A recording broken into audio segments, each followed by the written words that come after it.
Hello, everyone, and welcome to State of the Realm. Talking about patch 7.35 here, most specifically Quantum. I mean, we'll probably dive briefly into some of the other stuff that's here, but Quantum is the big topic. Is this gonna save Final Fantasy XIV? Yeah, no, this won't be a Reddit post, I promise. Anyway, I'm one of your hosts, Mr. Happy. Joining me, not Sly, this week. For the first time ever, Sly is not on State of the Realm up to this week. He has technically been on more State of the Realms than me, since back in Heaven's Ward, he hosted the show while I was stuck in Gordius for 4 fucking weeks. So, here we go, finally breaking pattern here. But we have several guests to make up for Sly's absence. First, we have Woops, who's joining us for the however many times. I don't even know how many times at this point. Hello, Woops. It's been a few. Hello. What's up? How you doing? I'm all right. I just opened a big box of Taco Bell, so I'm pretty happy. You're what? You're what? Not all right. All right. Anyway, that's fine. Yeah. Enjoy your Taco Bell. We have Kionu, who has also been on the show a fair number of times. Raid mate of mine since those Gordius days, actually. He was locked in me with there, so fitting you're here for this one. How you doing, Kionu? Hello. Pretty good. Still waking up. Still yeah, waking up. Yeah, I don't know what your sleep schedule was like for the past few days, but I'd imagine that it's not much different than your normal sleep schedule. Would you believe it? In addition to Prague, I have like 2 other raids that are also happening every day. So it's just because I know you. waiting. Yes, I fully believe that because I've known Very you normal for a Theo decade. behavior. Yeah, that's actually exactly what I figured was going to be the case. When you said, "Oh, well, this take 3 hours," I knew why the 3-hour limit was on it. You know, I know what the most likely outcome is. Yeah. And It's all raiding all the time. yeah, I don't know how you do it. I'd go crazy. And last, but of course not least, bring it back for the second or third time is Biffolo Johnson. Hello, Biffolo Johnson. Hello, Mr. Happy. Yeah, you get the you were so shocked by the government name. I wanted to give you the government name once again. How you doing, Beth? That's good. Pretty good. Pretty good. Glad to be here. I'd assume that's the Final Fantasy government name and not the actual government name. I'm just assuming, because I'm changing it to the actual government name now. It's a great idea. it's just hands. It meets everyone first. Hello, everyone. You have to say the whole thing though. It's one of those. It's like a Tribe Called Quest. You got to say the whole thing. Mm-hmm. Yeah. Biffolo Johnson. Hello and welcome. This is literally just the team that I did Quantum with, so it's the perfect 4-part perspective for this particular topic. We cleared it on the 3rd day after, what do you think, like 15 hours of like actual that particular fight Prague, I think, something in that range. I feel like it was more than that, but I don't remember. It's all blurred. Day 1 was like 12.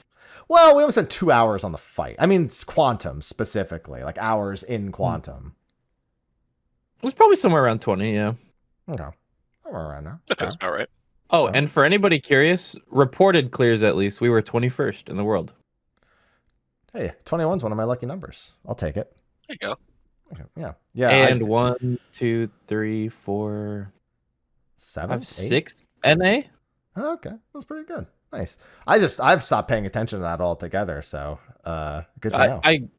I poked around a little bit just because I was curious, because after you mentioned Frosty asked you, there was a World Race stream. I didn't even realize. Mm-hmm. Yeah, they did a World Race stream for solo Pilgrim's Traverse and for Quantum 40, and Mr. Ozma said he watched it, actually. He was actually watching it. So I woke up every morning, he was liking my Go Live tweets. I think he was watching us the whole time, actually. I think he was watching everyone. He's been very into, since Chaotic, he's been very active on social media and Super actively like pursuing feedback in all languages and everything constantly. He's been very engaged on social media. And I think the quality of the content kind of shows it almost, if that makes sense. Oh, yeah. Mm-hmm. Definitely listening to the people who like his madness, for sure. Before we get too deep into the Quantum topic, though, just got to do my usual podcast shenanigans. This episode will have a sponsor. It will be Magic Spoon, but on the Twitch and live stream side, it's not there. So what's going to happen is I'm going to be like, and to the sponsor. Before we get started, the sponsor for this video is Magic Spoon. Yeah, they sponsor my videos a lot, and I'm super grateful for it. I mean, they make a high-protein cereal and snack products that anyone can enjoy for any diet, and that matters a lot to me, especially in the last few years. I get a box every month, and I use it to shake up my daily eating, though admittedly, sometimes I go a little overboard. I actually went through the treat bars so fast this month that the only footage I have of me eating one is on my podcast. Yeah, I just ate the rest of them before recording because I couldn't stop myself.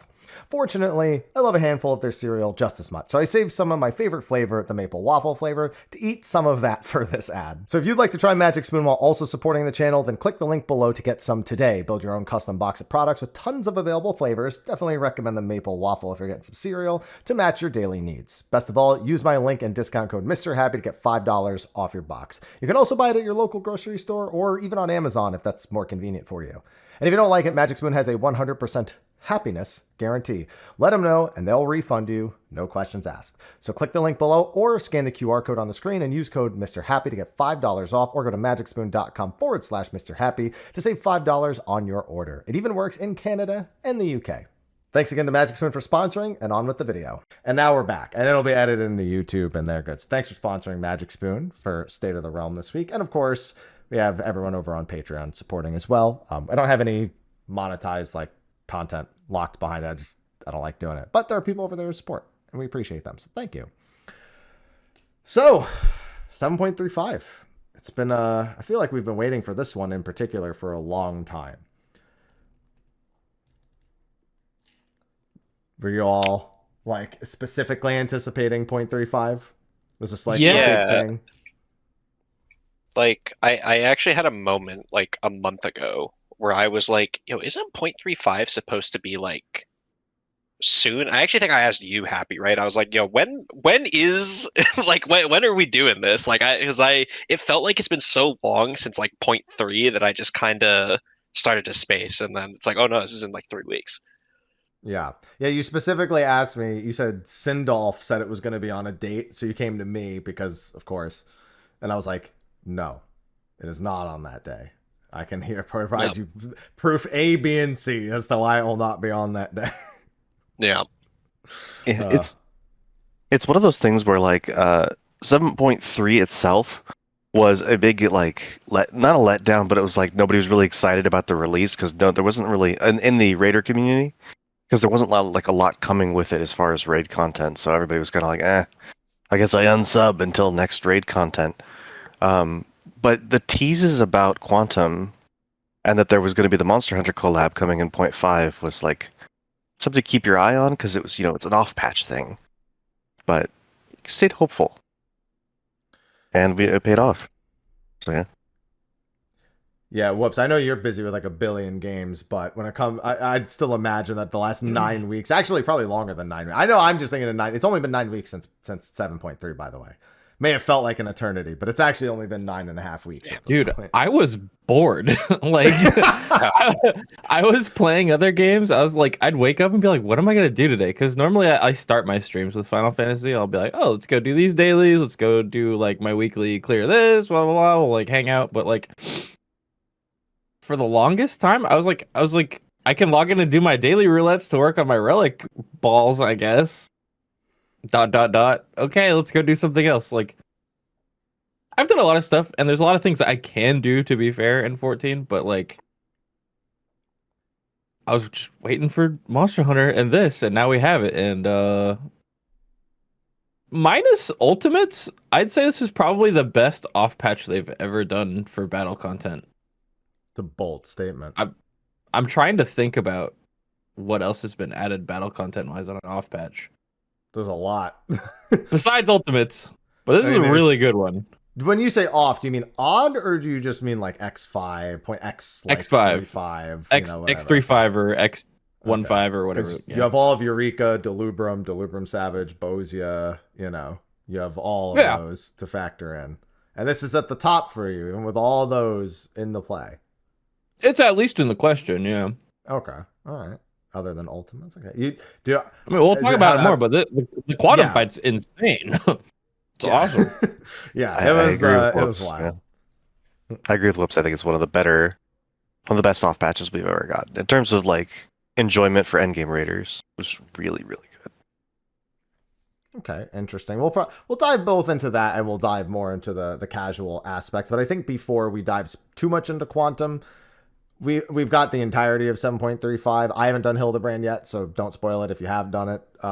Yaqui, I think we don't need to say much. So realistically, what was that? What was that? Whoops. I still got to do it. Oh, there you go. So Hildebrand. Yeah, there you go. Thanks for reminding me. I'm doing that later. Yeah, I got to do 7.2 also. I didn't do the 7.2, so I get kind of a big chunk of Hildebrand next time I do it. Looking forward to that. But we have, on the more content-focused side, you have the Monster Hunter collaboration, we have Pilgrim's Traverse, we have Quantum. So let's knock out some non-Quantum topics real quick, and then we can dive into the actual encounter and our hilarious, happenings across our prog that both in personal error and in discovery. So let's start with Monster Hunter. We did get the Monster Hunter collaboration this patch. It comes with the normal mode and the extreme mode both, which Woops and I knocked out in like the 90 minutes. We had like a break on the second day. Have you two, Keo, Biff, have you guys taken the time to do Arkveld at all yet? Yes, no. I was actually going to do it today, but then they asked me like 20 minutes ago to go with a blind group, and I was like, ooh, that's unlucky timing. So I'll probably pick it up after this, like after we wrap A blind up for the day. Quantum group, you mean? No, for Arkveld. Oh, you'll be fine. Oh, you mean like 20 Yeah. minutes as in you're here now, so you're not Yeah, even here. Okay. Yeah, exactly. Yeah, because they asked me last night, like, hey, do you want to do it tomorrow? And I was like, yeah, as long as it's not at this time. And then it was They at were this like, time. So But what if it was? yeah, but what if it was? Yeah. Okay. All right. That's fair. Yeah, it's fine. We'll speak in generalities then, because I'm sure you do want to see it largely for yourself without knowing in advance. Yeah. Okay. Good. So what do we think of Arkveld? Because we obviously have the Rathalos encounter to compare it against. They're two entirely different kind of beasts, both literally and figuratively. Do you think that they handled this one the way that they should have and the way the encounter was designed versus the way that Rathalos was done? Or did you more so like the way Rathalos was done? I liked this one a lot more.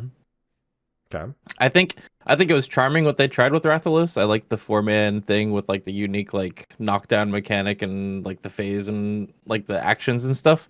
But when I play 14, I want to play 14, if that makes sense. 14 doesn't do other games mechanics very well. And it's not like a bad thing, but like if you're gonna bring the Monster Hunter guy into Final Fantasy, I want it to be a Final Fantasy fight. And that's what it really felt like this time. But it was still like really Arkville coded. Like he looked awesome. All the animations were the exact same. All the little tiny story that came along with it was just like Monster Hunter, but the fight itself was very Final Fantasy, and I loved it. Yeah. Keo? Yeah, I agree. I think the sort of forced usage of the Mega Potions in the Rathalos fight, in particular, coming from a healing perspective for me, was really hard to get used to, and for a lot of people was unintuitive in the Rathalos fight. And I think the Mega Potion implementation in this fight in particular was really good, because you could survive a whole lot of mistakes and still you'd have the potion to lean on, and you could get like I think I saw people with like 5 or 6 vulnerability stacks. They could still stay alive as long as they kept chugging their potions. And that's great. And you weren't forced to. There's a lot of people that just don't even push the button, and that's fine. It shouldn't be mandatory. I think they did a great job. Much better in this implementation than Rathalos. And I think I haven't played Monster Hunter, so I assume it's still pretty good representation of the Monster Hunter Arkveld too. What? I mean, Did you play World? Yeah. I had not played any Monster Hunter. I mean, I played like the original one for like 2 hours. That's it. Can we play Monster Hunter, please? Yeah, we gotta we have an obligation. Whoa! I don't mind. I'm He's got open. like I've never had 5 anyone to raid play groups. with. When's he gonna find time? I'm sure we could find time. It's just like another raid group at this point.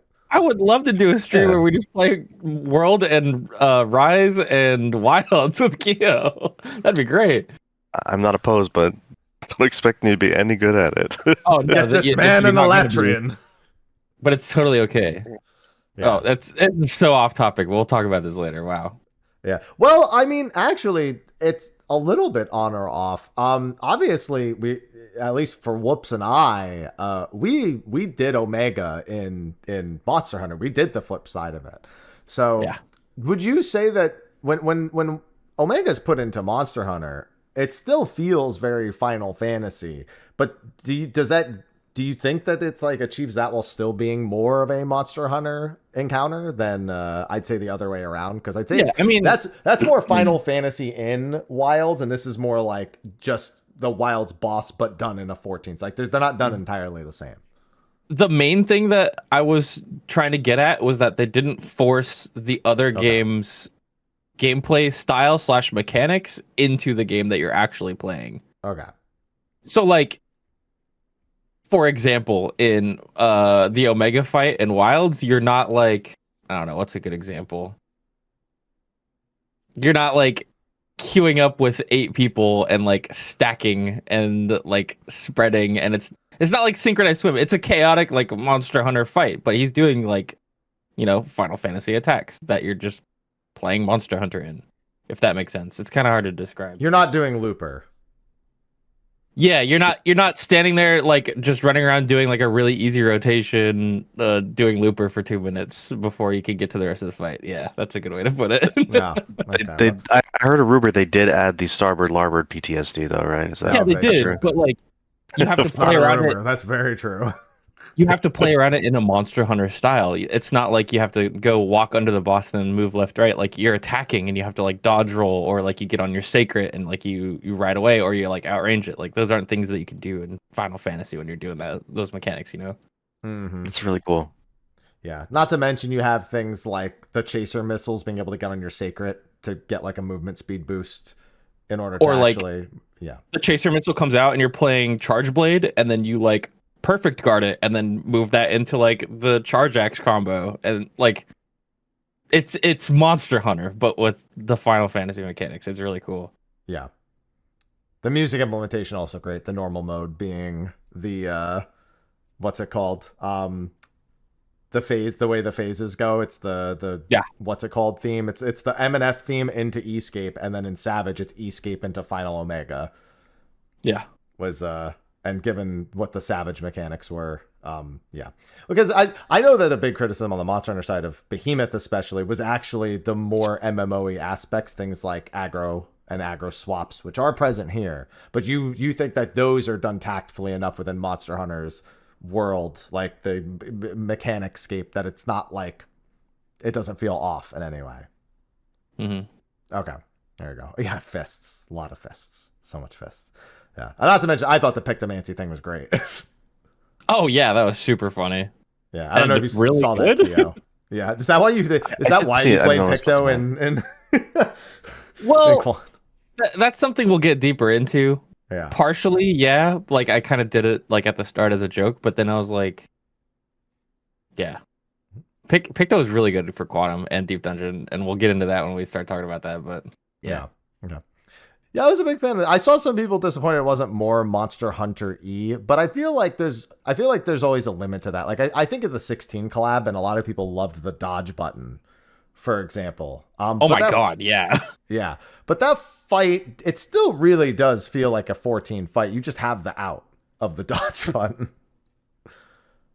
At least that's how I felt. I was wondering if you wanted more, dive into. But I think I guess the point. Yeah. Rewards also for Arkveld was a bit of a hot topic because it feels like they did a ton of rewards and also literally missed the most common sense rewards they could have used at the same time. I don't know if you guys had any feelings one way or the other. And Biff, if you've seen the reward list, this you can chime in with safely.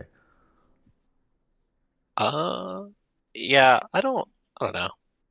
It's definitely with the collab stuff, I'd like to see them maybe be a little bit more outside the box. You know what I mean? In regards to like the implementation in 14, I think. But it's not that it's bad. I just, Yeah, I think most people feel agree. as special. Yeah, they're not bad rewards, but a lot of people in my chat's already pointed out, where was my armor and where's the mount? Those are the two like easy buttons they could easy, you know, they have to design it and everything and implement it, but that was all I saw anyone talking about. They were like completely forgot, like, I don't care how cool this weapon looks, I don't care how this cart is funny mount. They're like, where is it? And it was a bit of a weird one because it felt like it like underlying like was already trying to like sabotage the content before it came out. And it made it was a little annoying for me personally. But did you guys was that those rules that you were missing? Were you really expecting those? Did that disappoint you that those weren't there? No, I didn't even think about that until just now. The Hope armor is crazy good, and the cart mount is hilarious. It's awesome. The cart mount was amazing for people that don't like me, who've only like kind of looked at Monster Hunter. We know what the cart is. You know, if you've played 20 minutes or maybe 30 minutes of Monster Hunter, you know what the cart is. And I was like, I reckon that's cool. That's so cool, you know. But if there was an Arkveld mount, I wouldn't have really known what I was riding. Like, I mean, I guess it's the thing we fought. That's pretty much it. Yeah. But the cart meant more to me. So it was a good choice, I think. Okay, I like that. I like that perspective. I have one disappointment with the cart, that it doesn't have a dismount action that throws you off of it. That's my only complaint. Because we had the dismount action for the chaotic mount. Now it's all I can think about. So maybe they'll patch it. They won't. Speaking of which, I gotta go run over and grab my Hope armor real quick. Oh, I thought he was going to say, speaking of which, I'm going to do chaotic after this or something. I was like, what the fuck? It's crazy work. Chaotic's still good, by the way. Still thriving community.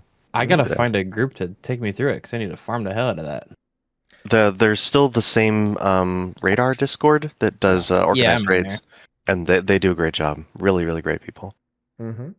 Yeah, Woops was like deathly ill, and I forced him to like join the group just to get the clear, and then he just like, okay, I'm done. I'm gonna throw up.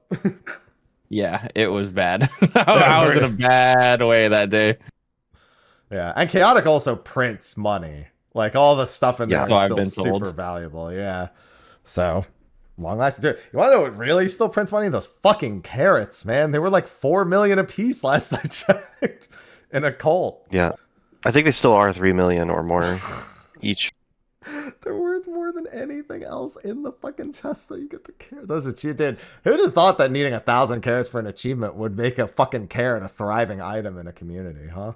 Well, I don't think it even helped it that they added a basic that like now that when you turn in a carrot for the achievement, you get like a guaranteed like 100k, 200k back from it. So now it even has a little bit of a payback. You always got that. What can happen now is you can get your carrot refunded and just do it again. That's what they added. Oh, yeah. I didn't know that. So I got 2 carrots and became, I think, 4 carrots because both of them got refunded once. But you can refund them. I've heard people say they've gotten 5 refunds in a row and just just ran around the map and just done it over and over. They also added them to pot chests, I think, is the other thing. So there's a lot more carrots. I did like a whole day the week that content came out looking for carrots. And I spent like literally like 6 hours running around opening chests. I didn't get a single one. Yeah. Did they like up the odds of getting one? I don't know if they just added an extra source and then made it so the carrots can refund themselves. So there's more than one way to get them now. And then there's technically 2 more ways to get them now, but one of them requires a carrot in the first place. But yeah, that shit still prints money. I go in there and just open chests sometimes. I'm like, all right, and free carrot. There we go. That's it. Just go on. And we'll get to talking about Quantum for money because Quantum is potentially going to be big money for a very long time. Oh, yeah.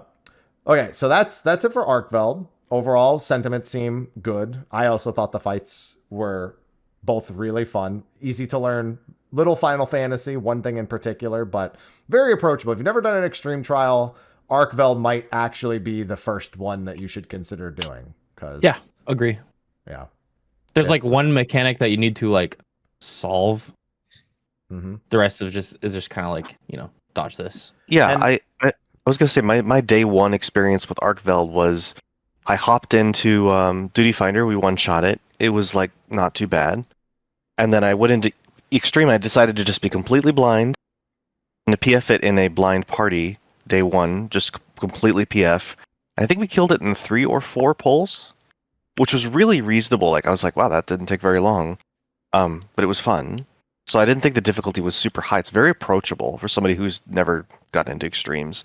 You can kind of just intuitively go through the fight and get smacked around a little bit, but you'll get it pretty fast. Low stress, in my opinion. Everyone was very chill in the PF with all the mistakes being made. I don't know. It's just really a great experience, and I farmed it a bunch more after, and it was all a great time. I still get a lot of vuln stacks. It doesn't kill me. It's fine. Yeah, but I had like 8. yeah, Then Mrhappy was like, "You okay, Woops?" I'm like, "Yep, mega potion." I was chugging them. just chugging back potions the whole time. Yeah, that's how that mechanic worked out. Yeah, and I will say the one thing you have to solve is, if you've never done high-end raiding, is something you really should learn how to solve if you're going to go into other raids. So it's probably the single most important thing, to fundamentally be able to see when you go into something you've never done before and be like, all right, let's do it. Lemon cut. Yeah, I didn't want Lemon to show cut. it. Oh, spoiler, sorry. There you go. There's a limit cut. Oh no, what a shock! Never could have seen it. If this was Who would've Endwalker, every fight in Endwalker has limit cut. They're just like, how do we do this? Yep. Limit cut. Okay. Yeah, that'll work. Okay, so that covers Arkfeld. Now we go into getting closer to the Quantum. Pilgrim's Traverse. The new deep dungeon.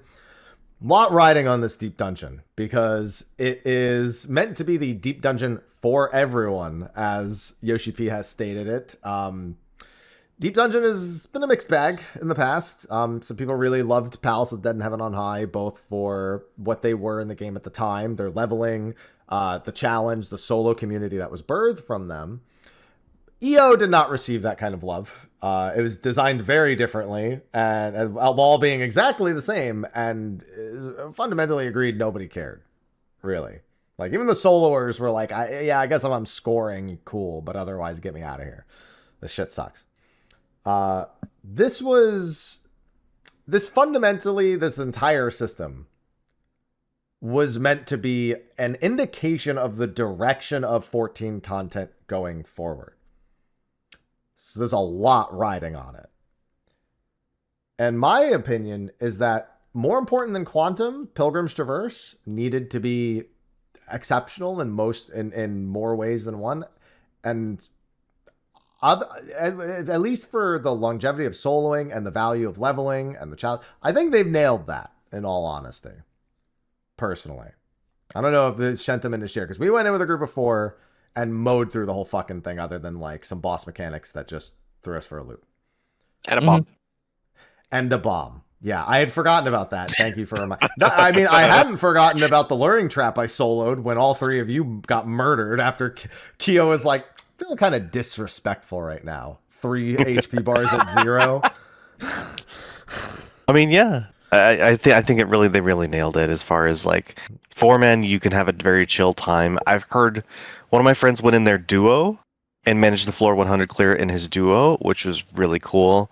I think the difficulty scales really nicely, and it's obviously I've already seen people casually soloing and generally being pretty disrespectful of like pulling things at like level floors like 50s and 60s, and it's not a free thing. It looks still pretty challenging. I think they did a really good job of keeping the experience accessible to however many people you want to bring in. As I'm seeing tons of floor 100 screenshots from people getting their clears, people that don't normally run this content. It seems like everybody's running it right now. Like, all my friends are running Pilgrim's Traverse, and that's great. That's great to see. So I think they did a great job. All right. Biff, we can have you as part of the last discussion, so I'm going right to you now. Yeah.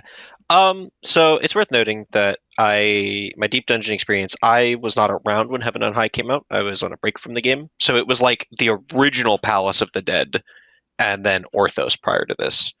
And original Palace of the Dead, like when it first dropped in, like, what was it, 3.2, 3.3, something like that.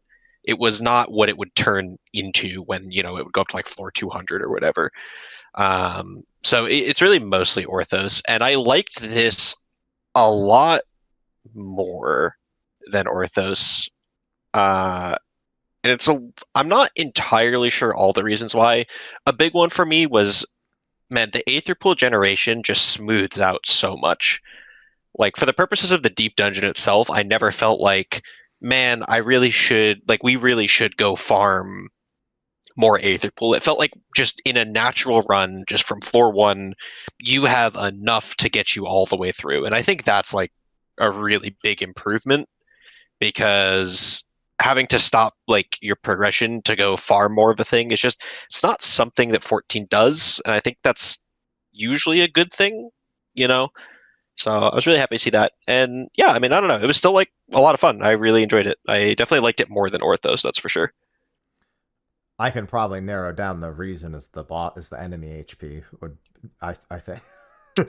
Yeah, Yeah. yeah, that's true. I have like a vivid memory of our last 10 floors of Orthos just being like a slog, because it was just Mhm. like single pull everything, but everything takes a century to die. Well, with this, like, we were still single pulling, but mobs kind of just exploded when we were fully kitted out, and with 4 players, that's probably how it should be.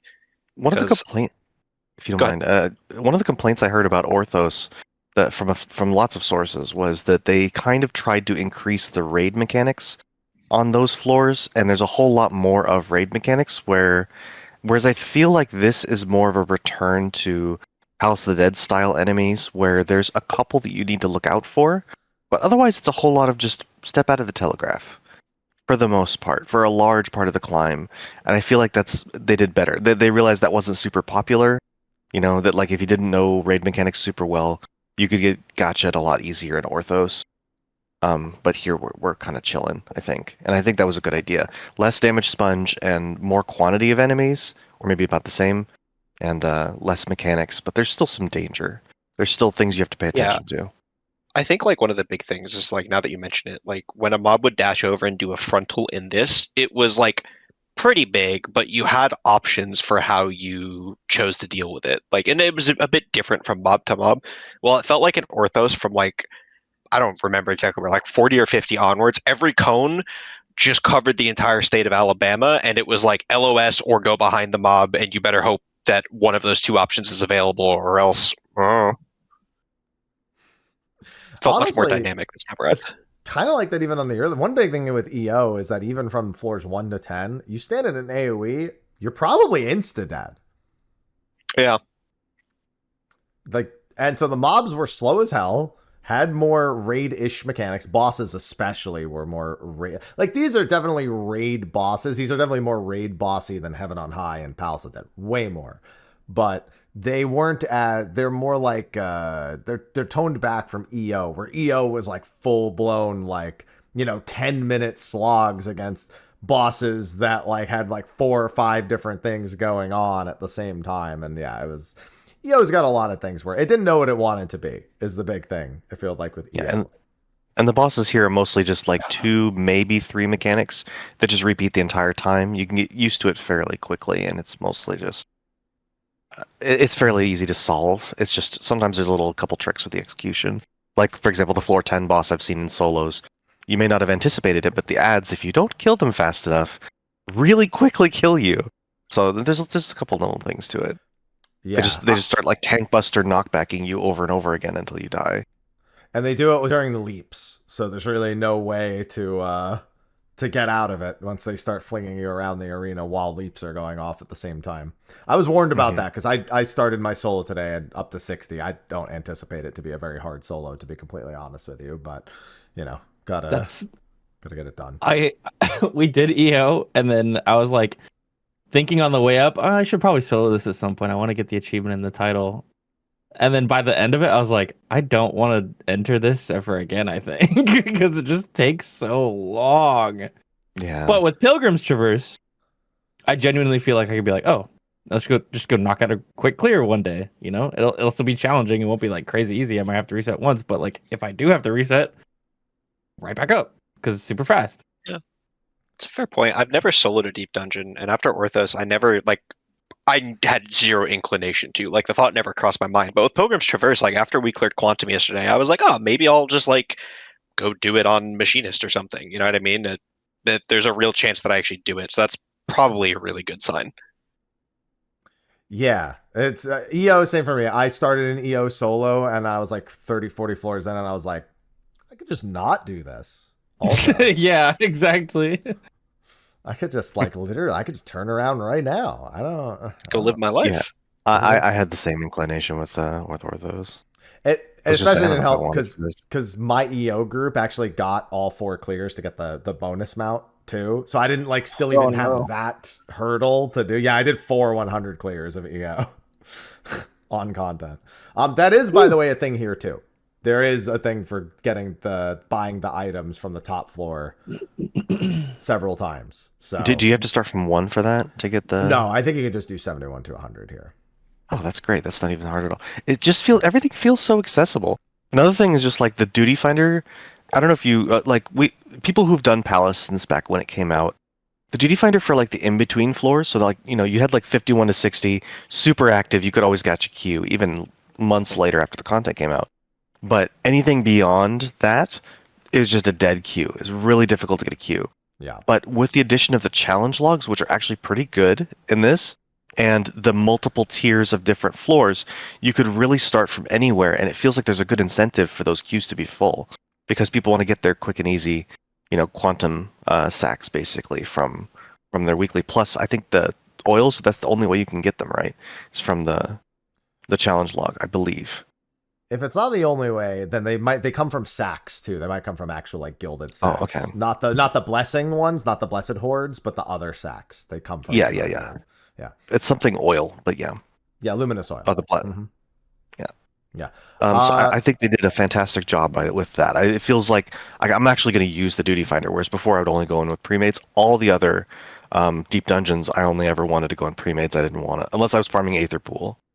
But feels like there's pretty good incentive to queue. Yeah, and to break that down a little bit further, as Chad has said, you can get Blessed Hordes 5 a week from your challenge log, and you can get a 40 mil mount, or however much it's going to be worth in a few weeks from those. We didn't get jack shit from our Quantum Clear. You can get a 40 mil. I know somebody who got the 40 mil mount on his first clear up, and jealous. Yeah, that was me. I got a Night Pegasus the first time I ever went above floor 150 in Palace of the Dead, so it just happens sometimes, all right? Sometimes that just works out. But the challenge log has Luminous Ethers. It has Blessed Hordes. And on top of that, leveling. That's been a big thing that was missing for several expansions now. Deep Dungeon, Heaven on High, 21 to 30, crazy popular during Stormblood. Amazing leveling function. Palace of the Dead, 51 to 60, same deal. Massively popular leveling option. EO, no.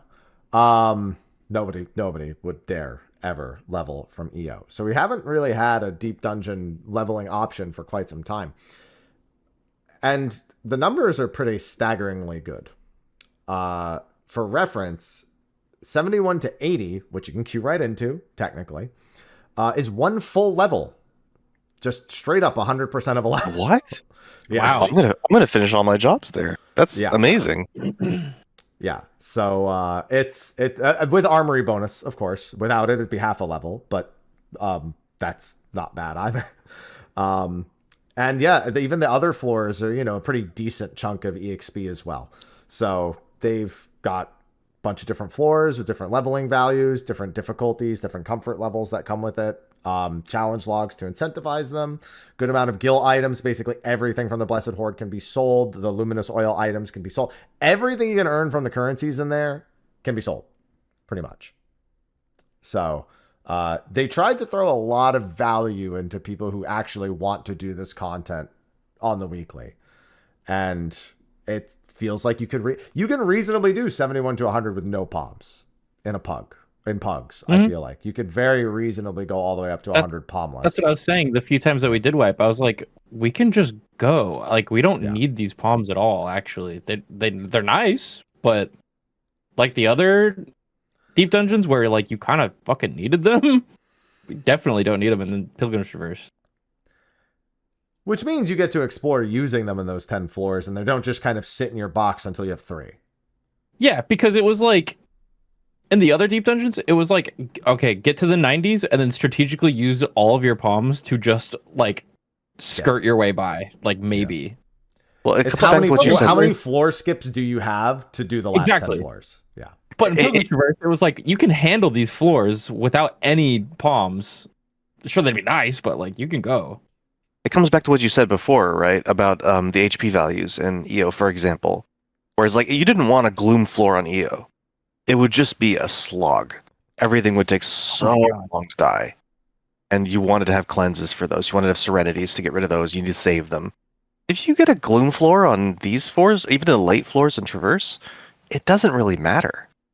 Just kind of mow through things anyway. It's great that they don't feel required.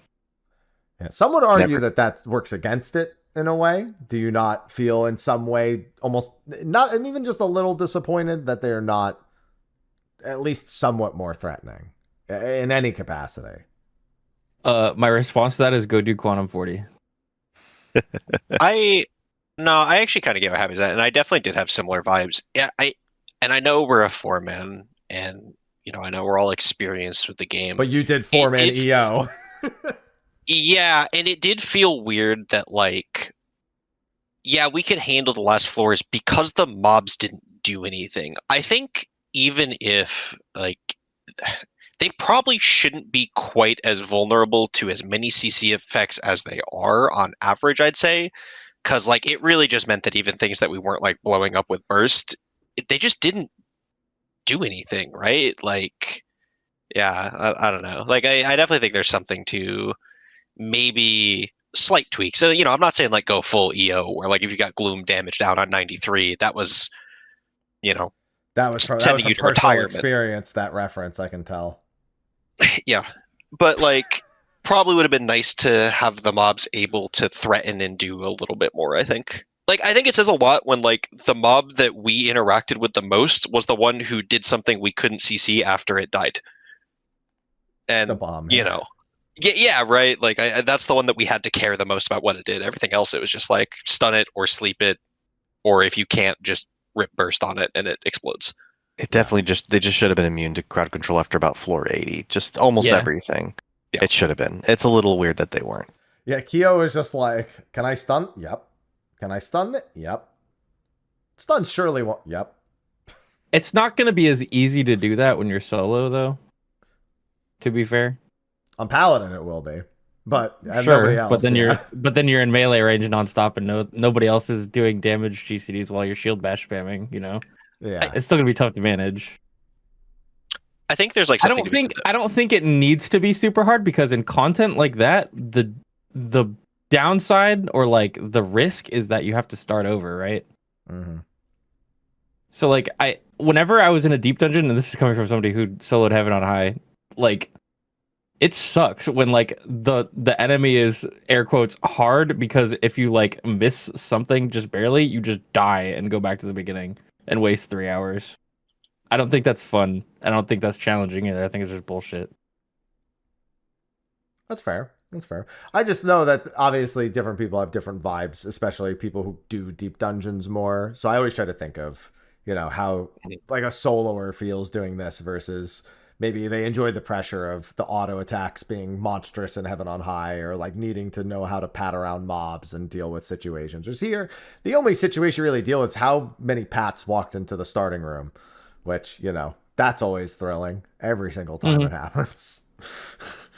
But no, I've really enjoyed it. I've been doing my soul. I'm up to 60. It's been pretty chill. Honestly, my biggest fear is that we killed everything so fast in the group. I don't even remember what half the shit does because it was stunned or die. Yeah, I had the same experience actually. I was just like, I don't actually know what most of these things do because we stunned them all. The only thing I remembered was like the Malika's well boss because I had like the sleep timing down. That's the only thing that I like really actively stands out. Everything else was just hit phlegma on it and it explodes. I did have one experience where that almost got me killed, but I killed the mob before it happened. So one thing, by the way, Tortoise Stomp is a very small AoE, so it's not a game ender. Learn that. I let it go off, and it was not really any big. Just the turtle auto AoE, the auto attacks with the Vulns is literally the chief mechanic that they have, and that's it. But there was like a wolf mob, like a Sin Eater wolf mob, if it lives long enough, it does like a Eureka Ortho style like length cone off into the distance. And it's narrow, but I was in like the church hallways that are really narrow, just running away from it as I finished killing it, and I saw the AoE pop up and I was like, uh-oh. So there was nowhere to go. I didn't have an LOS. I was like, you need to die right now. That was bad. But yeah, for the most part, that's fine. And I think they really do just want people to feel like it's not the end of the world to pug. They effectively said most of our community only does a third of this. Let's try to make most of our community do all of this. Right, and that's why the existence of Quantum is so great, and like the fact that the deep dungeon itself isn't like crazy difficult, and you can start at higher floors. Mm-hmm. I love it. And you can practice the boss that leads into Quantum as much as you want. It's and I briefly also want to talk like rewards. They knocked that out. Like they just decided finally just have everything. All the reward lists for everything are massive in this patch. There's just so many things to get. There's so many like mounts, there's so many minions, there's so many Orchestrion rolls. They just flooded us with rewards. And I think that's pretty cool too. Yeah. I will also say one of the kind of unintended, maybe intended, but kind of unrecognized benefits is that with the floors not feeling like the end of the world, you actually do go for accursed hordes on the higher floors instead of just being like, I'm not fucking stepping over there. So, definitely, yeah. Yeah, you're even a little more encouraged to engage with that system on the higher floor. Like, if you're going for the Night Pegasus in a solo Palace of the Dead 200 run, you're out of your fucking mind unless that floor is sighted or safetied. Like, I don't know why the fuck you would go near one of the intuition things on those floors. But here, it's like, all right, I'll just, whatever. I got time. I'll clear the room real quick. And, just grab it or whatever. If I, witching, if I get a luring or whatever. And also the votives, not much of a gamba. I'd say you pretty much always take those. I don't see really, there's not enough downside to really warrant not taking the votives, I feel.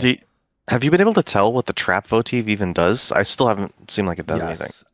It actually, so apparently it is not 100% chance that every room has traps on the floor. It makes it so there is 100% chance that every room has one trap on the floor. We treat every room like it has a trap anyways. It doesn't do anything. So it really doesn't do anything.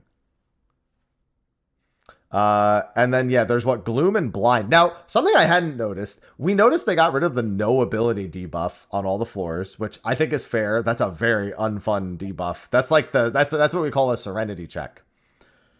When you get like no ability, gloom, no item, you're like, yeah, especially it's a thing that gets increasingly worse depending on the job that you're on.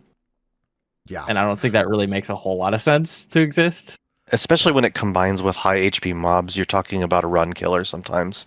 If you're forced to endure an abilities down, like maybe Gloom or, Orthos floor, it's going to take forever. So, that took a lot of teeth out of the debuffs, the room debuffs. They also got rid of blind, other than the votive for blind. You can't get blinded without the votive to proc it either, is the other thing. Which also makes sense because it's no fun just getting blind and being like, that's not that bad. And then you miss your entire burst and you're like, okay, well, time to run in a circle for a while, I guess. So that's it. Yeah. So those are the only three, but the positives are insanely good. You have massive time saves too for solos, by the way. Yeah, the insane time saves. Yeah, it's absolutely insane. I think there's like 5 positives. There's the life steal, but you take more damage. There's the regen. There's the ball. There's the flame dudes. There's the sprint, and I think that's all 5 of them.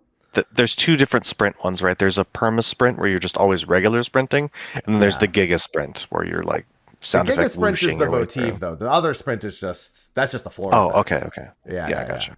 The super sprint, that's the super sprint is the crazy one. It's good, which then makes the palm for it when you're solo climbing actually like kind of exciting. And it's like, it might get you like a free floor, or it might minorly inconvenience you at worst, and you don't really give a shit. So you're like, yeah, fuck it. Sure. I'll resolution and check the votive on the next floor. If it's in the way, sure. Why not? The poo ball also. I went over a landmine trap with the Poo poo ball ball! and outranged the landmine trap with it. So I just ended up blowing up the middle of the room. That's awesome. Yeah, that's tech that already exists. Like people do that with Black Mage and Monk. Like you can thunderclap over landmine traps and do the same thing, or you can like between the lines over one and do the same thing. That's tech, but now it's like it's tech when you're already one-shotting everything, I guess. It's just poo ball is just like a sprinting rage from the old versions of this. It's just better in every way, and it feels really great. Like you get it, and you're just like, this floor is going to take 30 seconds at most. It's great. Yeah, because like even all the traps you do roll over, you don't give a shit if you roll over them. Like even if you did get hit, like the landmine, I guess if you actually took the damage from the landmine and you were trapped in that, you had a mob that like aggro. Like there's a situation where that's not good, but like overall, you're like, yeah, fuck it, I'll roll over a fucking vulnerability trap or a transfiguration trap or whatever. I don't fucking or a care. luring trap. Or a luring trap. I'll just fucking go. I don't care. I'll find it. I'll go look for it on purpose. I don't give a shit. You could luring trap and spawn the three most dangerous mobs the entirety of the deep dungeon, and you still wouldn't care. You just turn around and roll back over them. It's over. So yeah, the only downside is if you do get a no knockback floor on a poo ball floor, you no longer one shot mobs. I think the damage down also prevents a one shot, but it's a near one shot. So I hadn't actually got those combos yet. I didn't know that. Yeah, and then if you're solo, you can't open any of the chests. You have to run back to the whole fucking floor anyway. So it's always been that way. It's always been that way with the transfigurations, though, and all. Yeah, but this is like that. And then you would like choose to rage. Here, you're like, I hit the votive, and now I know, like, I just got to clear the whole floor and go back. Like rages, sometimes people would play like that. Like you would rage like to finish a floor, and then you'd go up to the next floor while still raged and try to like finish it, like use as much as you can. Here, it's just like, well, I'll worry about it later, I guess.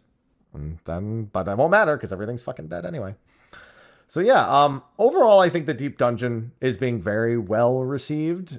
People who are, like you said, people who aren't doing it are doing it. The floor 50 Palace of the Dead requirement, they did make it easier, but it's still dumb that they keep doing it, in my opinion. I genuinely don't accept that they have to make Palace of the Dead 50 a requirement to do.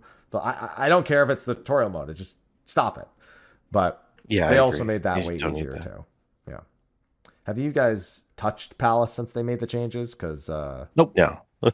It's crazy. No. Yeah, it literally, you get like every silver is like +3 to +5 if you can benefit from it, and every boss from 50 to 100 is +10 +10. So you're pretty much guaranteed 99.99 by the time you get to 100 now. Yeah. So I mean, that's really nice though. Yeah. That's it's also good for getting getting weapons. You're not going to feel bad about getting weapons from there now. Some of those are people really like those glams. I see them even today around a lot, so that's really cool. You can get those now.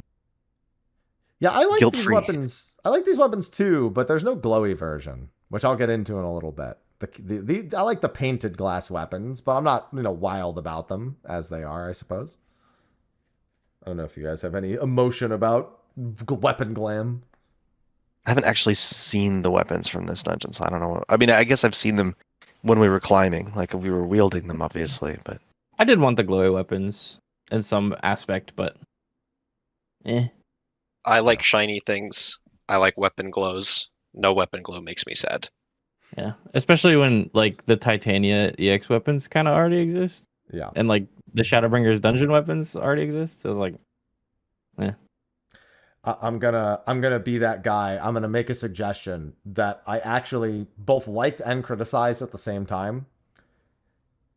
In Criterion Savage, the last one, we got glowy tombstone weapons. What if Quantum 40 had given an item to make these glow and make them fucking 765? That's it. Oh, I mean, I was complaining the other day about how we have like too many 760 weapon options right now, but why not? Just throw another one. Sure. I could have seen that. It's just because it's like it's a 4-man ultimate, so I'm like, yeah, fuck it, glowy weapon, right? Just make it, the weapon glow come from Quantum 40. You get one like binding light enhancement or some shit, and it just fuck it. That's it. I'd have been down for it. I would have thought that was cool. Yeah. That said, if you want to talk, if you want to talk about good-looking weapons this patch, I think they did a really good job with both. I don't know if the latest relic is this patch, but I mean, I just did it this patch. It was a month ago. month ago. But yeah, that they did really good job with those. I think they look really cool, and I think the Arkveld ones also look really cool. So Yeah. we got two sets of pretty good looking weapons. So if they got a miss on the deep dungeon, it's whatever. We're eating pretty well on that front right now. I love the Sage Arkveld weapons. It's just 4 tiny hunting horns. Very tiny hunting horns. Yeah. Sounds good. All right. And then before Quantum, there's one last thing. The final verse, normal mode. The Floor 99 boss having its own practice mode that you do it without palms. So technically you're doing the hardest version of it because let's be honest, you'll probably have palms going up to Floor 99.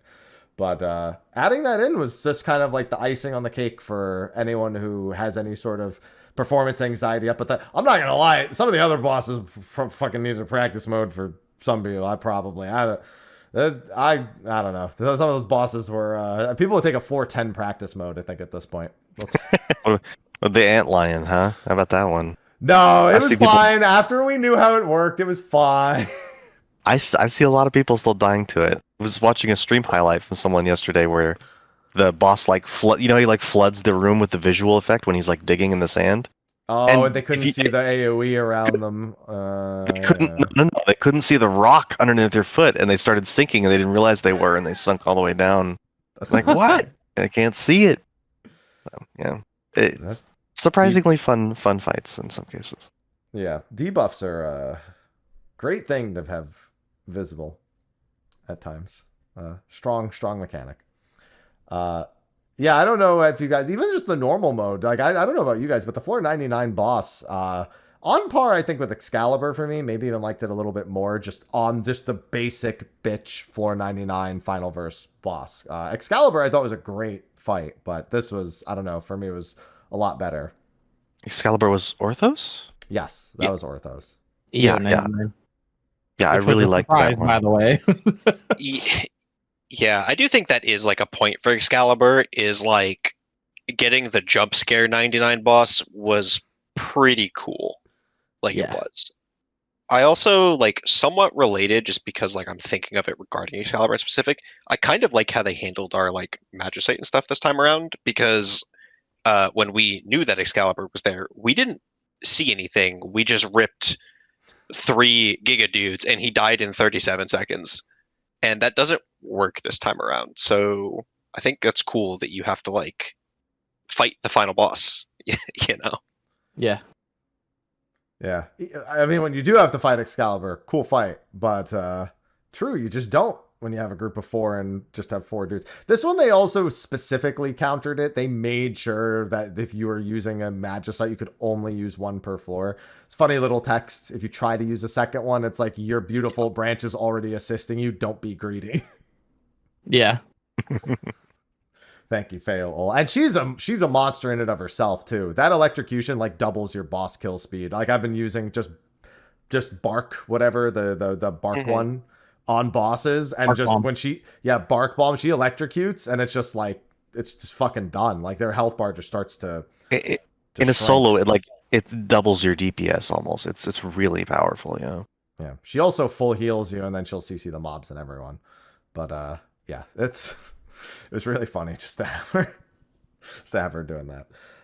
So yeah, Pilgrim's Reverse, I think big win. I would encourage anyone, even if you don't do deep dungeons, you can easily get through Palisade 1 to 50 if you never have before. There's probably a little more interest in general, but even soloing, it's very easy. There's tons of guides out to do it, and it's not all that threatening. Heaven's Ward bosses have they do one thing, and that one thing is not a concern up to 450. I promise you that. So go and get that. Easy to get into, lots of fun, incredible rewards, and there's no ceiling to it. You can keep going. If you really, really enjoy the content, you can look into the highest level floor and quantum potentially if you really like it. You know, there's lots of depth to the content. Really recommend people trying it out. It's really good. Yeah. And if you have shit to level and you didn't do it before they nerfed Aglaia spamming. Because I don't think they should have done that anyway. I think Aglaia should still be a leveling method. Just saying. Just throwing that out there. They shouldn't have nerfed I think all content should. Yeah. Yeah.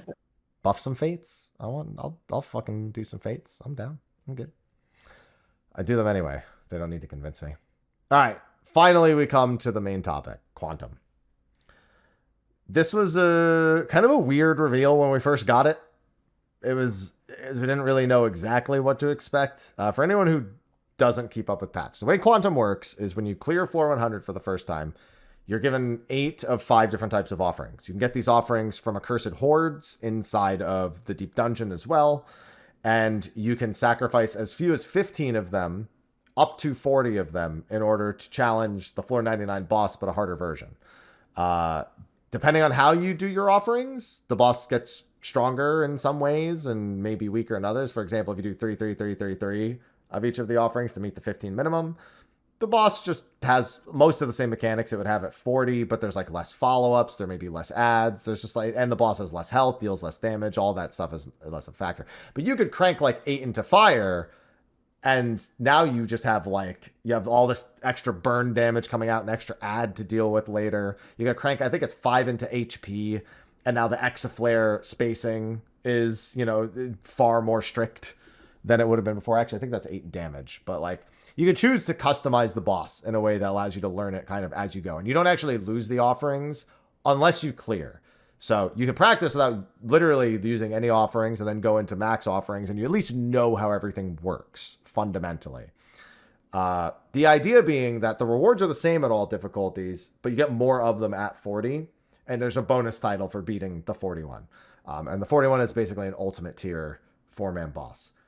We all challenged it together, and it was a fucking time. I think I speak for all 4 of us when I see it. It's a great fucking time.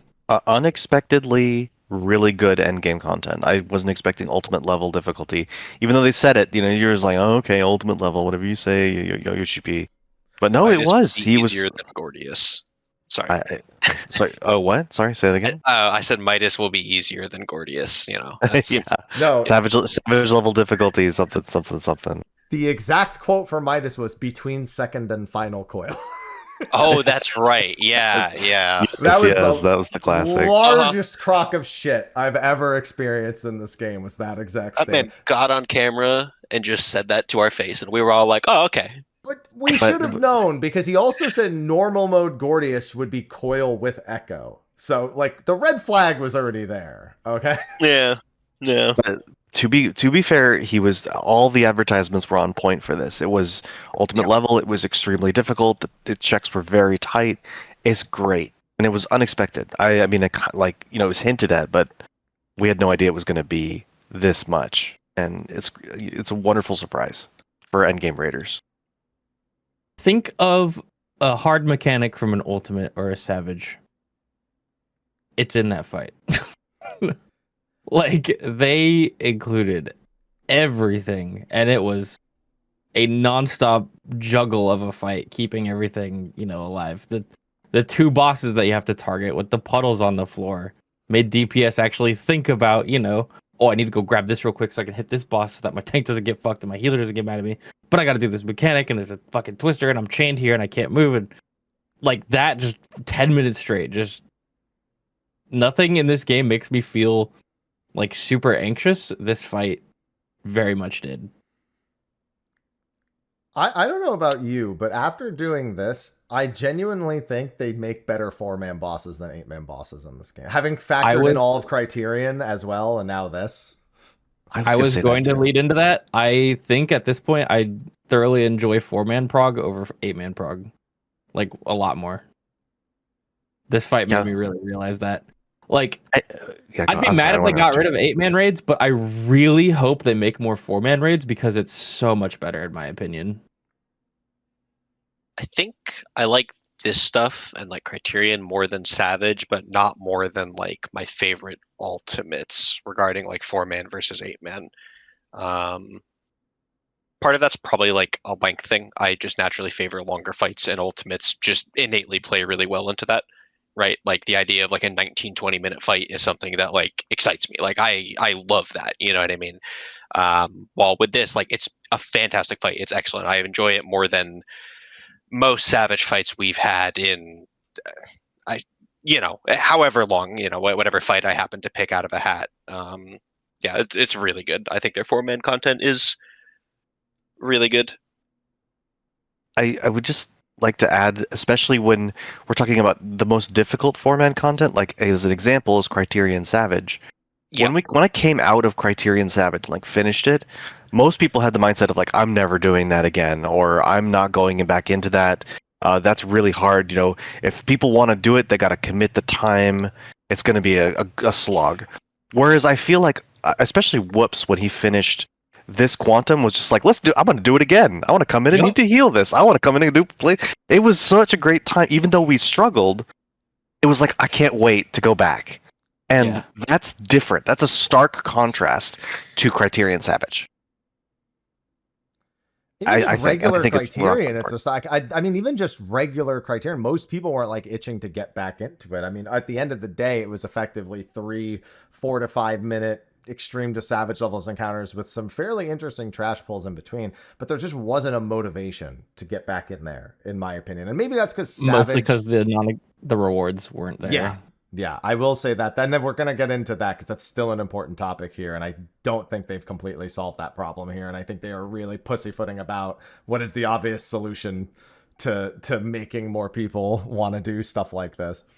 But I mean, even without the too much of a reward, like, I don't know. Listen, wait, I have you guys won't be able to hear it here on this Discord call, but I have an exact quote from Woops about the rewards that he received for clearing Quantum 40 that I included in my clear VOD, and I will play them for you on stream right now. The fuck? This shit sucks. Preface, it was half joking, but I am somewhat serious.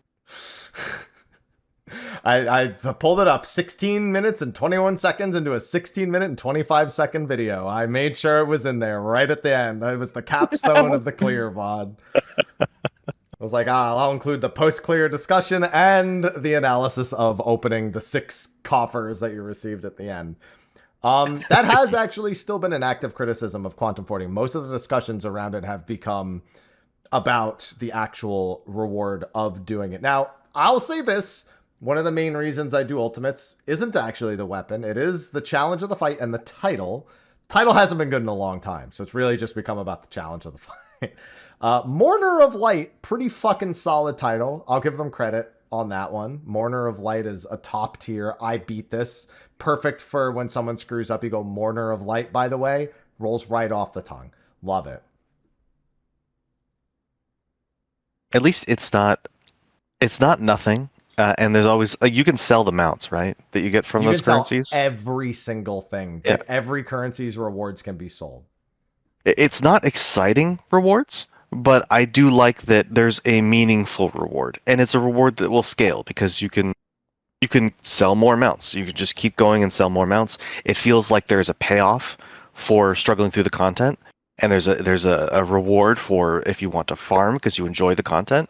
You'll get something for it. I think they did. I think they didn't want to add too much to it because they don't want to make people feel like they're forced to do it. And there's no real reason that you're forced to do Quantum for rewards in here. It's just a reward. It's just a monetary reward essentially. At the end of the day, if you've already got the mounts, which you could get through like weekly challenge logs, right? So yeah, if you wanted to do the low effort method or just buy it, but you have an accessible way to get it without an ultimate level raid, so it's not gating people out of an item through the difficult content, but it is a nice reward for making the challenge. I think it's great. I'm just, why are they so averse to gear from 4-man? That is how I feel. It's like, listen, we love it. Just give us okay, I have seen people who are adamantly against gear coming from the 4-man raids. They are like, no, I do not want any piece of my BIS to come from Criterion. I do not want any piece of my BIS to come from Quantum. It's like, what the fuck do you want then? I mean, okay, as someone who's like, I wouldn't say I'm like adamantly against gear from the 4-mans, but part of the reason that I play 14 over other MMOs is that our gearing system is very stable, so to speak. But I'm also in the camp where like my reward is doing the fight, right? Like Q40 or like Top or Criterion Savage or anything like that could literally give me nothing, and I would still take 2 weeks off work to just go do it because I want to do it. You know what I mean? So It is a motivator for a lot of people. I mean, Yeah. I respect that That's too. true. It is for me. I feel the same as Biff, but I feel like for a lot of people, especially when you're talking about convincing a group, everybody needs to feel that same motivation, and it's difficult to get for people who have that same, thrill of the game sort of mentality to it. So the old Savage second coil suffered from this back in the day. The fact that there was basically no reward for it meant literally nobody was doing it. I mean, except for just a few groups. I And do think that sucked. Sorry, go ahead. I do think there is something else I just thought about too. Savage inherently kind of gets easier week over week for groups. Regarding like BIS acquirement, right? Is the more weeks you go, the more tomes you get, the more power you get. With things like this or Criterion, if you have a piece that winds up like being BIS for an ultimate that's possibly in like the same patch, I know it didn't line up this time, but like it did last expansion with Criterion and top. There's no world for you to like really outgear this. You know what I mean? Like there's no way for you to have Q4 to get easier over time. And I think if you start putting pieces of BIS behind this stuff, you're starting to put BIS behind things that maybe I would say are probably a bit higher than you probably should be in this game relative to like what Savage asks of the average group. You know what I mean? Because I'm not even saying 40. I mean, 15 could have it, and I think 15's not asking for that much more. sure, personally. yeah, that's fair then. Yeah. I see what you're saying. I'm a big proponent that if something is BIS from the hardest content, like Ultimate, it should largely be a novelty. You know what I mean? Yeah. Like, that weapon is BIS, but who gives a shit, right? Right. You've already beaten it. Like, who fucking cares? And that's why I feel that way about getting gear from this. It's like odds are you can already beat it. The gear doesn't even matter for this fight. But gear doesn't matter at this point in the patch cycle fucking anyway. So, like, even if you wanted to make it so, like, it had the exact same stats as Savage Gear, like, it's literally no different, right? And somebody could be like, oh, I'll try that to get gear. Like, there's something, right? Maybe it just becomes a glam farm. For, like, Cloud Dark stuff was like that with Chaotic, basically. Yeah. And Yeah. this all just leads back to the same root problem that whenever people ask for like a way to get BIS on a patch with something that isn't Savage, or a way to get gear with something that isn't Savage, it's just like, what for? At the end of the day, ... And it makes me want, it's probably never going to happen, but it makes me want to move towards a system like Guild Wars 2. If you guys are familiar with that, where it's a one-time account-long grind for your BIS, and then that's it forever. And then you might be wondering, oh, what do you even do in that game then? What's the point of logging in on a new patch? There's like so many different hundreds of ways to reward players other than gear, and like I thought it was weird at first, but then I learned to appreciate it and like it, and I don't know. It makes me wonder what they could do if they made a system similar to that in Final Fantasy. Not saying they should, just yeah. I'm of the opinion that when they make content islands, it should feel exciting to get stronger in that content island. And I think even with really minor stuff like haste from Bozia and elemental power in Eureka, you really feel that when you get it. Oh yeah. And I get that Etherpool kind of achieves that here, but I think they really need to explore that it's functionally similar. If they are going to add something, it's functionally similar, doesn't really stand out, but inside the content, you feel like you're having more fun doing it while you're doing that content that you got it from. That's, I think, the middle ground. I've always really appreciated in other games when they do something like that, where the reward for completing the content. My favorite throwback is the bazooka in Resident Evil. It's like once you finish it, you got to just play around with a rocket launcher, whatever it was called. You get to play around with just blowing things up, and it was just fun. The reward was do it again, and you're gonna have even more fun with it this time. You get a toy, and yeah, I would appreciate something like that in XIV as well, where they enhance the content. We were talking about it earlier, but like old school RuneScape kind of has a similar thing where like you beat Scurious and you get like the rare drop or whatever, and then you make that stupid rune mace. Have you seen that yet, Happy? I don't know if you did. There is actually that's That's a good example, actually. Siri is probably one of the best examples you could have given across all of, as many examples as you could have given. That's probably the best one. For those who don't know, Scurious is a rat boss. It's basically like a low to mid-level boss that teaches you the basic. It's a way to ease you into the more endgame mechanics without a big pressure on you. The main reward are rat-bane weapons, or rat-bone weapons, whatever it is, and they're only good against rats, which means they're good against Scurious. But because they're good against rats, the rats he summons, you can basically just one-tick all of them. You just click all 6 of them, and you get a ton of combat EXP. And it becomes one of the best ways to skill on an account for your combat. So it's only good in that. It's basically a weapon that's it's a content island weapon that has a functional, like, gain in everything. And that's very important. And it's really fun to use. One-ticking all the rats feels really great to do. It's just well done. And then, like, not like it's a bad thing, but that mace is only useful in that fight, and that's fine. Like, it's all right outside of the fight, I guess, but like the main draw of it is that you did the fight, and now you get this, and now you can use it in the fight to do it even more and have more fun. Hey man, I got a brine rat slayer task, and my eyes light up. And pull that weapon out of my store. Yeah, like it could have like small little uses like that too, right? That's pretty cool. But I think that while 14's had a very macro expression way of doing it, because elemental affinity, let's be honest, is not like wholly interesting inside of Eureka. You're just like that. You're just crazy strong now compared to how you were before. Combined with the actions, it ends up working out to be far more interesting. Bows are the same. Haste, okay, on its own, you hit faster GCD, but combined with the actions works well. So it's a matter of, I think 14 has good examples of their systems working together to create a wholly fun experience. Like, I did my Bozia weapons, all of them on content. Some of the most fun I've had in 14 was setting up 12-minute speedruns of Delubrum Normal and everybody fucking juicing their minds out with the haste gear and, you know, combining the actions in a way like, oh, you bring, you know, the buff and you bring, you know, what's it called? Flare Star, and you bring that, and you're just like, yo, let's just go. It was the culmination of all those systems, and that only happens in that content. And I think they could learn something from that when it comes to rewarding stuff like Deep Dungeon. Not only was it really cool and to do, but it made a unique community event of coming back to the content after we'd completed it and juicing and having fun breaking it. And that was, yeah, it's fun. It's a unique experience that I wish they would create more of in the game. Yeah. Yeah. And a missed opportunity, but yeah. And more importantly, a not high-end content unique experience. And a general, like, as long as the people were willing to participate, any skill level technically worked for that. Which, you know, they don't want you to think that it's just like, you know, it's just hardcore raiders want hard, like, it's not even talking about Savage. Like, yeah, you can juice Savage too, and that's fun in its own right, but it's not the same as juicing normal. And that's kind of the same thing. Like, this is reaching for that, like, more general player base. And so that's who I want to appeal to, are the people who just play the game, they do it, and they get this fun thing, and then they feel like they can just keep having fun doing the same thing.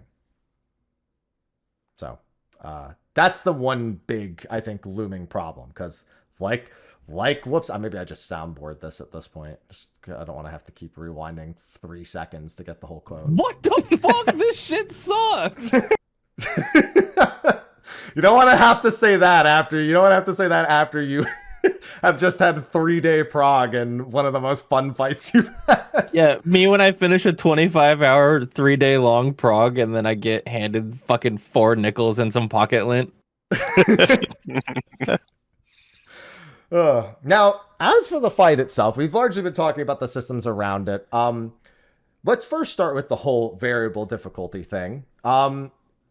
I'm still not convinced about it. I don't know about you. We did 40 immediately. We didn't touch 15. It was under the assumption that the prog of 15 would not be useful in the prog of 40.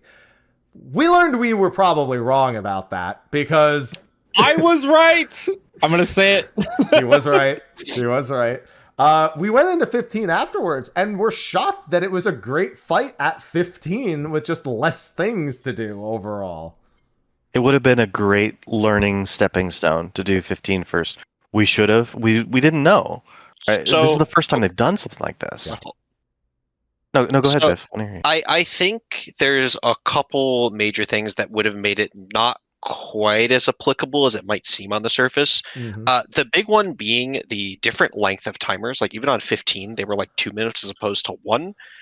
And like I don't think in Q40 we were ever like really truly stumped as to like how we could do something. A lot of it was just trying to find like the least scuffed way to do it for like every individual to not overload their mental so they still remember to do the shorter timers. You know what I mean? Like I feel like a large part of what made the 40 hard was very explicitly the damage tuning and the debuff timers, and neither of those were present in 15. You know, like I don't know if it would have saved as much as it might initially seem. I think that was so intuitive in terms of like we understood immediately how to resolve it, whereas 15 would have given us time to figure out how to functionally resolve each mechanic under less pressure so that we can make the adjustments for those other things as we went into 40. That's my assessment, because we've seen every mechanic, even though we memed about and didn't actually kill it. We did see through to the fire guys, which is the last new mechanic in Quantum. And there was a good chunk of pulls in that 25-hour prog that we just kind of lost because something did so much damage that we had to sit down and talk about. I'll move this here. I'll move this here. I'll press this button now. Whereas we were like trying to figure out how the fuck does this debuff work, and we like couldn't figure it out because we'd die before then, or we'd like lose some pulls, or like try to, you know. Yeah, no, I can see the good and the bad of taking the time to do Q15, but I think it would have been beneficial. Yeah, like obviously, like let's say you did Q15 and then you went into Q40. And when we say Q15, we are talking about 3-3-3-3-3. It'd be a lot different if you did like 8-3-2-1-1. You know, you'd be adding a whole new mechanic. Like if you did 8 fire, you'd suddenly have a ton more fire damage, and your positioning has to completely change for 2 separate mechanics because of that. But strategies would have had to immediately change. I don't think they would have been difficult changes. I think the moment we saw the mechanic in 40, we found our final result basically in the single pull. And that would be the fire crosses that come out. That is exclusively if you have 8 fire offerings right there. Whereas in 15, you just break chains, and then that's the end of the mechanic. You know, you don't have to worry about that last little scuffle around to make sure that the chains break, or that you're in the right position after the chains break. So it's a lot less pressure, and it's one less MIT tool that's needed as well. There's definitely a dichotomy in strategies there, but I think fundamentally understanding how everything works, like I think there's a lot of benefit. I think a more casual player might actually feel okay after doing 15, trying 20 or 25 or bumping something to 8. I think it is a functional stepping stone. I just don't think it's going to be used that way. I think people are going to do 15 or 40, and that's going to be it outside of like very fringe select groups. Yeah, probably. I agree. So I think those that are going to go after 40 are just going to. It's the Final Fantasy way, right? That's how we've approached every fight. It's just if you want to do the fight, you should go into the fight and learn it as it is on the difficulty. So it'll probably be that way, yeah. But it's nice that there is an option for people who don't want it to be that, like want it to be like maybe more efficient for like repeats. Like let's learn 15 because we're going to spam it, and it'll be less of a razor's edge difficulty. That option is there. It's cool.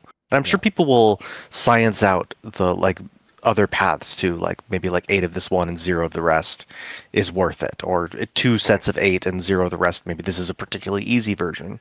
There's just so many combinations that it's going to take some time, I think, before people get what's optimal or what actually changes from each one. Biff?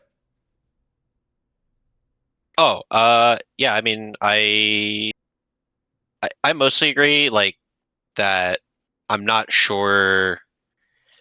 In a way though, it's nice.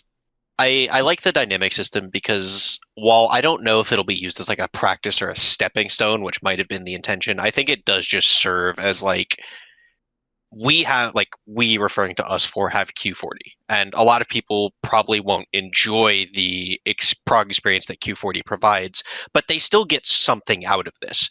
And having that whole sliding spectrum, while the rewards might not be better at 15, you know, if there's a group who's like just bored on an off patch, right? Like they have the option of like instead of 15, let's do like normal 15, but instead just like ramp the fire up to 8. And I think that's cool that it kind of lets people maybe really fine tune what they want out of it, you know? Yeah, we'll have to continue to watch it as it unfolds, but I can't help but feel it's going to be a system where it's like, well, you could have just done 2 difficulties, 15 and 40, and it could have been the end.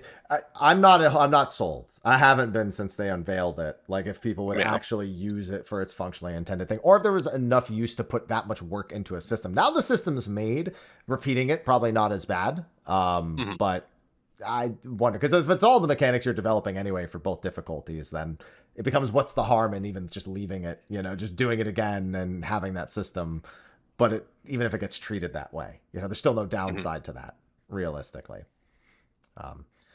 Now, the actual fight on 40.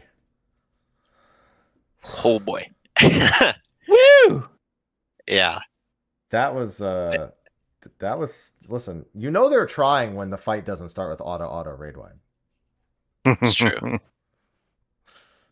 It was auto, open your fucking eyes for 8.5 minutes. Is what it was. Yeah. So I really, really liked the fight, especially as a healer. It does. I don't know. Do you guys want to go first? Because I'm gonna go on a kind of like a long-winded thing about like overarching game things and how they like now represent. We gotta know though, Biff. Now we gotta know. So you go ahead. Yeah. Sure. I think that in small man content, shield healers have been like really, really strong, and you can even argue in 8-man like that shields are the more capable on average. Astro kind of gets like a cutout because it can bring mitigation to parties, but in Final Fantasy, like mitigation is better than raw HPS numbers, and this puts White Mage in specific in a really bad spot. And with the addition of Pilgrim's Potions, which give the most juiced Medica 2 of all time, it really just feels even worse. Like they're not being a shield alternative to the potions. Just really feels like it nails home. Obviously you can clear with anything, but you probably should be on a shield healer. And like I don't necessarily like that because something 14's historically been really good about is the differences in classes, even in the top end content, are we have the luxury as a community of being like, oh, Machinist is 3% worse, it's unplayable. Like there are other MMO communities that would commit crimes to be that close.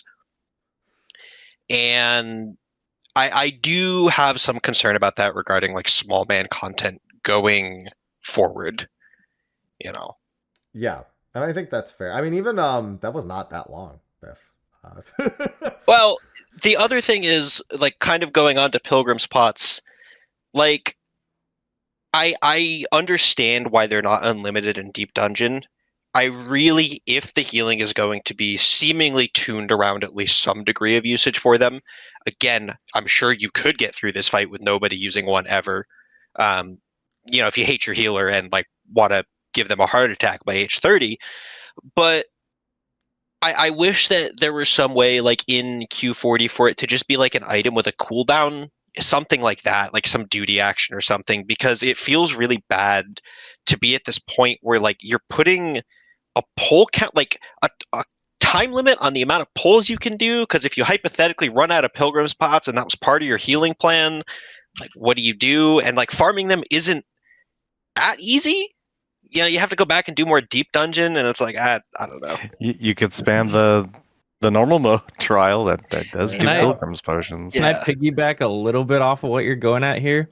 Yeah, I was go for thinking it. about this for the longest time. I think they should change the Pilgrim's Potion, like you said, from the item that you buy to like a duty action. Call it the Pilgrim's Flask, and then let you purchase charges of. You guys know Elden Ring flasks? Oh yeah.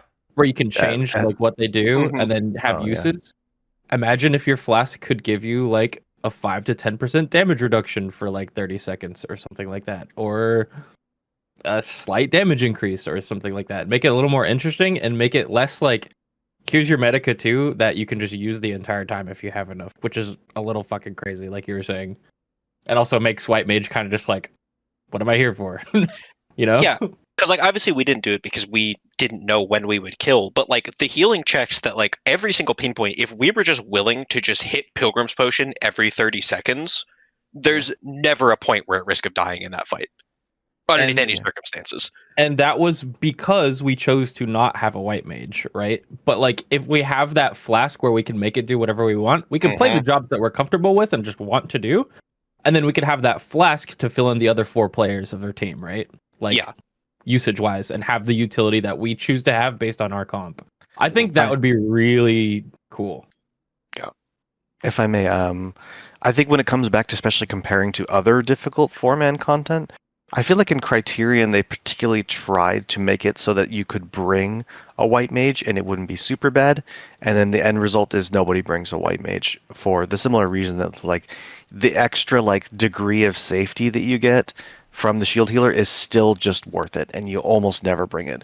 But it's like, so even in the situation where I think Criterion was a good use case for saying, okay, we're trying to make it accessible to the regen healers, to white mage in particular, they still didn't achieve that. So I think I agree that they need something on a mechanical level to change to make it so, like the flask suggestion is a good idea, to make it so that you can use the regen healer and like swap to a shield more system. I'll also just say the obvious.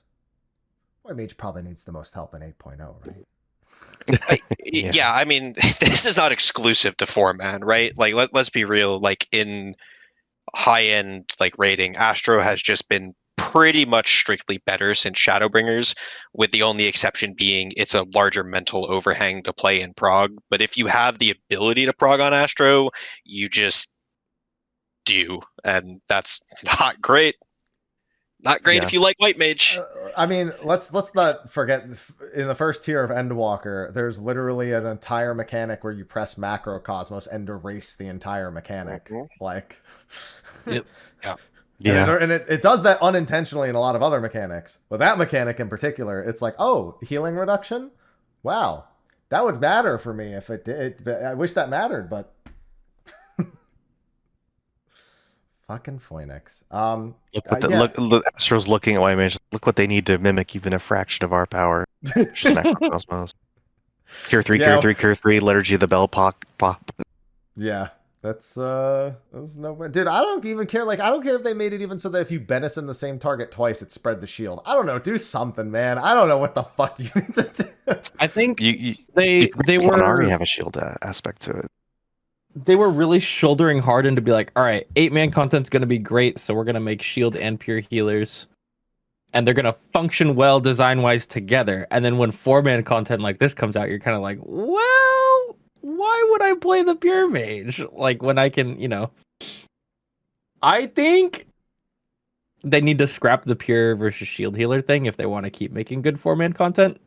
I think they should be like, hey, fucked up. Sorry, we're just gonna make healers, and just give white mage some shield or something.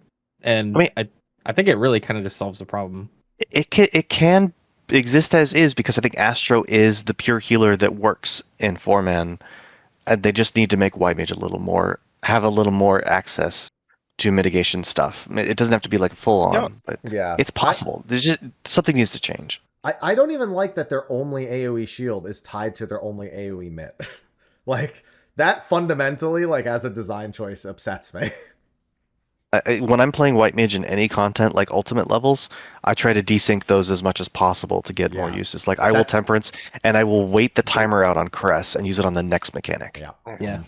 That's my whole point. It's like, I hate that. That's like, that is your chief option, is to like, because you would never want these tools at the same. I mean, the closest, I guess, if you stack them at the same time, that's as close as you get is to a spread low. It's not, but I mean, that's like, that's as close as you're ever gonna fucking get. But no, white mage, I think this whole Lily pure thing doesn't work, what they're doing with white mage. And let's be honest, it's been the case since Stormblood, where they took half the kit and made it roll actions. They were just like, those things that you're known for? No, they are all known for that now. Yeah. Oh god, that was a time. Yeah. I don't, Biff, all I learned from you is I don't know if I ever want to heal this ever. I don't know if I do. Well, I think you're alone in that, right? I think me and Woops both are considering healing it. Yeah, It's I was fun. jokingly saying that I never want to heal it, but because I actually do, because it looks really hard. Me too, actually. It's probably the most thought I've ever had to put into healing content in this game. And it's worth noting that I'm about 50-50 healer caster based on the tier at this point, you know what I mean? Like what my groups need. So it's not like I heal every tier, but I healed some of the, at top and Abyssos and things like that. This was definitely a lot more work. Okay, so playing Sage, there has never been a point since this class has come out that I have went to reach for a button and been like, "Oh, I'm out of that. Let me go to the next one," and then run out. That has never happened on Sage because like the game's damage intake isn't usually high enough. But when they're like massive bleed tower into 50k raid wide because you lost the chains 50-50 into burns into nuclear raid wide right afterwards, like there's just there's a certain degree of like real careful planning that is not optional, and I think that's cool for sure. So that was like really good to see. Yeah. But it's also very stressful, I think. Maybe stressful is not the right word, but No, I think it's a good word.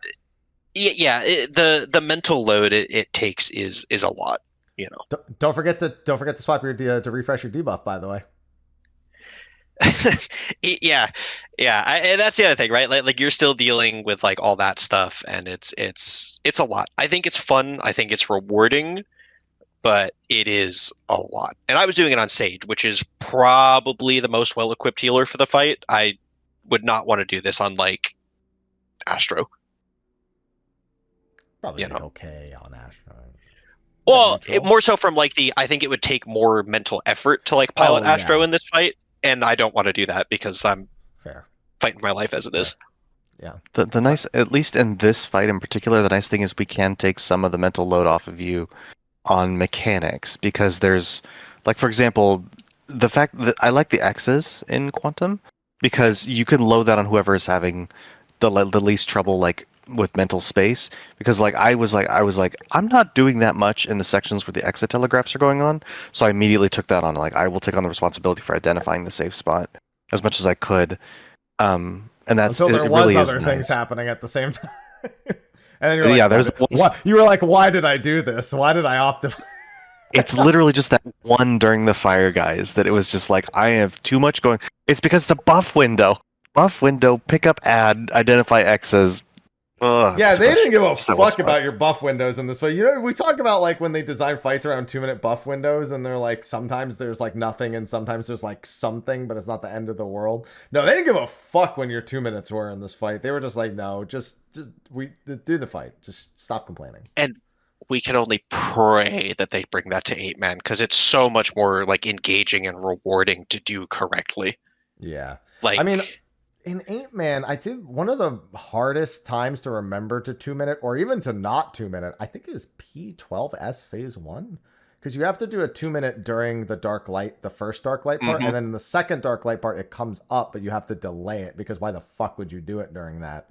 So it's just like, both muscle memories are kind of weird in that fight. Is that, did you talk about, that's Super Chain? Athena. That's P12? Yeah, that's Super Chain. Super Chain. Yeah, the second usage is right at the start of Super Chain 1. Yeah. And yeah, I think most groups still didn't hold that third usage.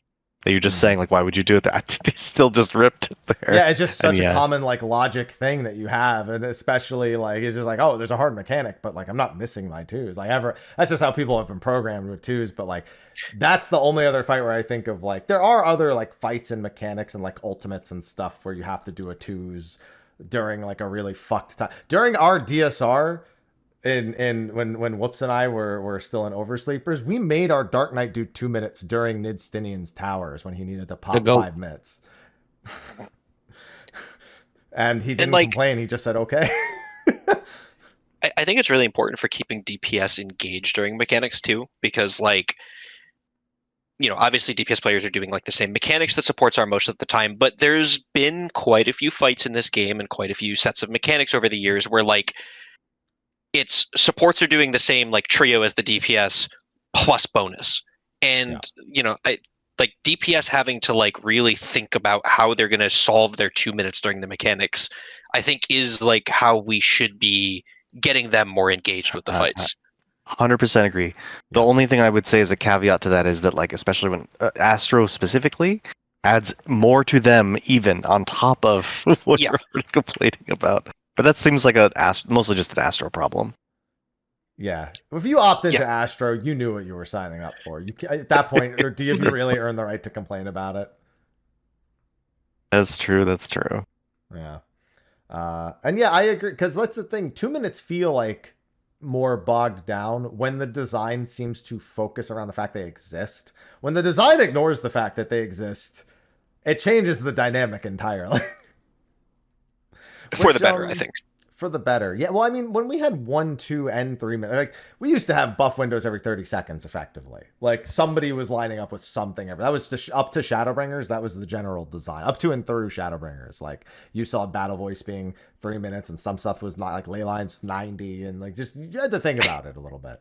And when we lost that kind of, like, it still felt like the fight didn't really give a shit when your burst was.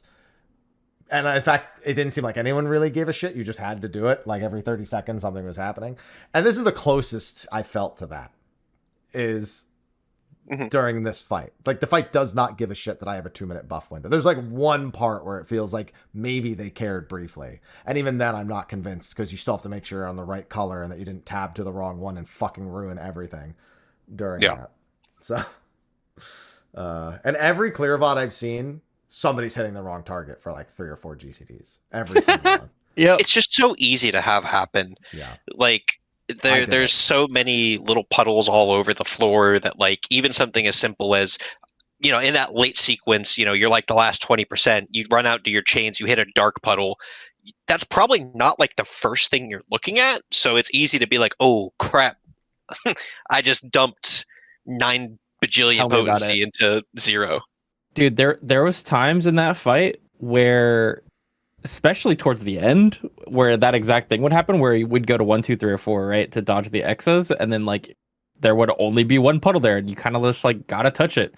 And then I look at the bosses, and they're 14% apart, and I can only hit the one that's way lower, and I'm like, what the fuck do I do? Yeah, I was making a really conscious mental effort to go around the puddle and tuck in whenever I saw that was happening. But but then that's a good thing. I want to have to make that decision. Exactly. Yeah, I was going to say, that goes with what Biff was saying before about engaging the DPS. Oh, I'm lagging, sorry. Oh, are you? I'm not noticing. Oh, that's weird. Your Discord, like, visual stream was lagging. Thought that was me. Be Discord. Wait. Yeah. I mean, it was fine. Your audio is fine, in case you're wondering. So you weren't. But yeah, I think that goes with what Biff was saying. I think that's a really good way to engage the DPS and stuff that is sort of extra from the rest of the fight mechanics. That it was nice that I felt like largely I didn't have to concern myself with the equalization because it was something that you and Woops could both focus on in that fight, and it was good. It was that extra layer that I didn't want to think about it. I was already doing a lot. I didn't want to think too much about the equalization. You could just tell me. You'd be like, swap to this when it's because we need help. And that was good. I didn't have to think about it. I could focus on other stuff. Yeah. And that filled that void. It filled that void of when there's like, you know, how as a DPS, whenever the tanks and the healers are talking about MIT and like they're having that whole conversation, it filled that void where I'm like, hey, I got something to fucking worry about too. That MIT problem was because I was just slamming on this boss and forgot to slam on that boss, so I need to figure this out and blah blah blah. I need to move this ability here and I need to delay this and I need to go touch this photo. Like it was a whole extra dynamic to prog that I really liked. In addition, it wasn't just that if you failed it would, you know, be a stress on the tanks and healers. If you failed, it would regen, which was also very cool because it would counter your damage directly. So just really well thought out, I thought. It was very cool. Mm-hmm. Well, I will say this. The light one always gets regen and the dark one always gets damage. So if the light one's lower, the regen it's hurting you overall because you don't want the bosses to be getting health back. But in a way, it does help close the gap a little bit. But if it's the other way around, you're fucked. It's sending you like, you know, it's deeper like, into the pit. Yeah, it's definitely a deeper into the pit moment. And I think that's kind of... I'll say I think the biggest strength with 4 players, specifically 1 tank, 1 healer, and 2 DPS, like that, like even if it was any other arrangement, I wouldn't be able to say this. there's so much less you can lean on that you have to think of more. Like, I was like, oh, when you don't have 2 tanks, you can do so much less. And then this fight was like, you sure about that? Yeah. Because Kyo is the busiest I think I've ever seen a tank, period, ever. Well, it's because traditionally, like, mid mapping on tanks is about, okay, here's a buster, where do I put my cooldowns?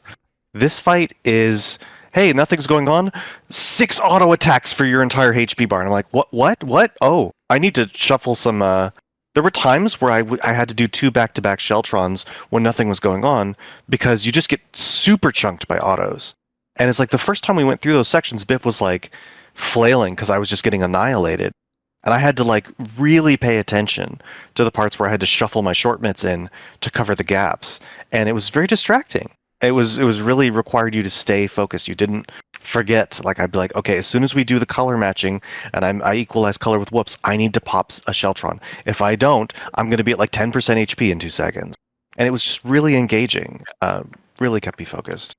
And like for context, for people who haven't seen it, like when Kyo says like for your entire HP bar, it's not a joke. It's like healer GCD, like Adlo bombing was not keeping up with it, right? Like it was incredibly significant, which was really cool to see.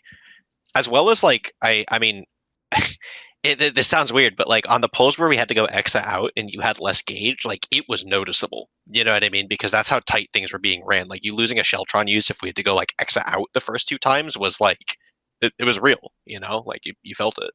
And I couldn't just like, oh, I have gauge, let me pop Sheltron, because if I didn't have Sheltron for the big busters, I would just die.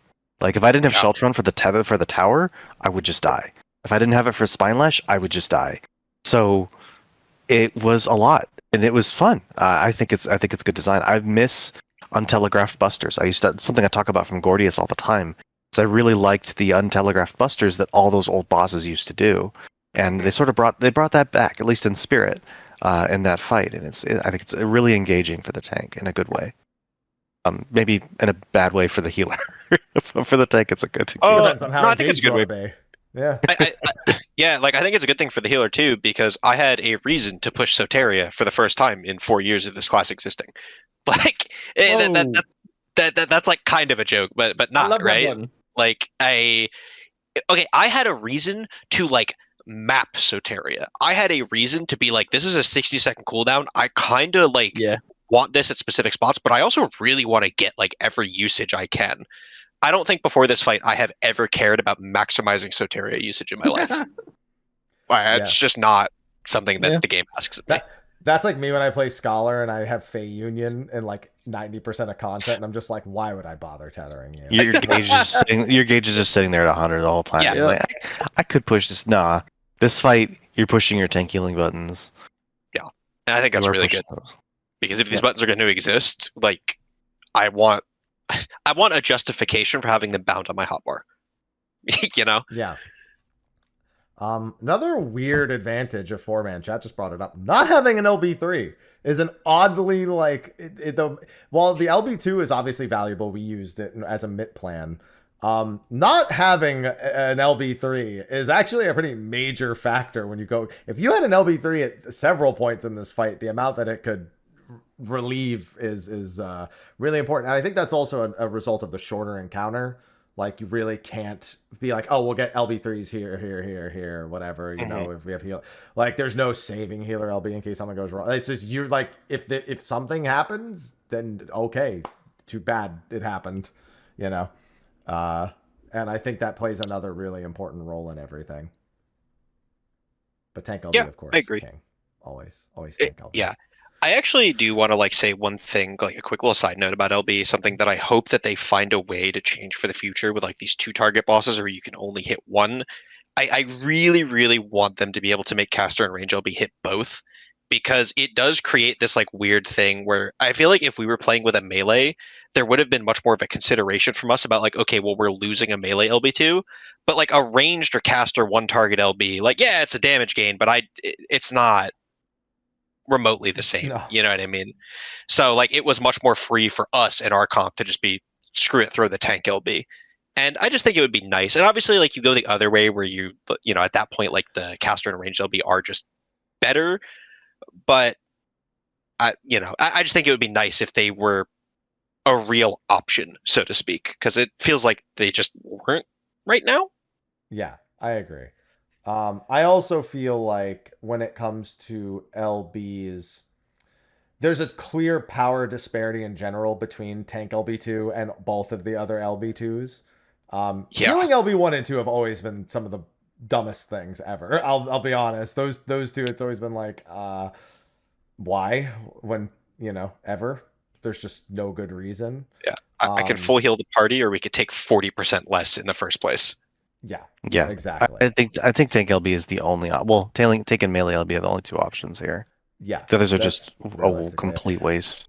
Though there is an interesting trade-off, because boy, would I prefer to be double ranged comp on this fight. Like, I've seen plenty of groups that run a samurai or a melee. Like, it's totally doable. There's no design. Yeah, does it suck to have to go to range sometimes? Sure, but in terms of functionally defeating the encounter, it is not really that much of a hindrance. When's the last time any of you progged with me not on melee? That should tell you something. True. Yeah. True, yeah. But I mean, even looking at Criterion, a lot of people favored a double ranged comp in Criterion also. Like, it was definitely like you had to, I mean, you said you've never used Lance Throw more than you ever have before than you did Criterion. Yeah. And that's not to say that melee is bad, like you're mentioning. Lots of groups are doing it. You can absolutely make it work, but when Picto exists, or just the ability to just be ranged in that Quantum 40 fight exists, given the situations and the positions it puts you in, it's a no-brainer. It's the LB2 that you could get out of a melee is just never going to be worth that usefulness. Yeah. Not to mention Picto also has a Tempera Grassa. It's got mobility tools built in. It's the really smudge and the Tempera Grassa was great, but also like during the chains part when the towers came up, I just went, and all three of the ones on my side in the middle were just dead. It was so easy. And I was cleaving the boss at the same time, by the way. I mapped out all my AoE buttons to cleave the boss and take out all the... Yeah, it was just... Yeah, it's just stupid good. There's 2 GCDs I can cleave there. And I definitely was too focused on everything else to do it, but I can definitely do that to where I step into the hitbox and then I can cleave both the ads on the side. Can you imagine a melee trying to run back to the towers next to where hell no. that was what solidified us doing it. Yeah.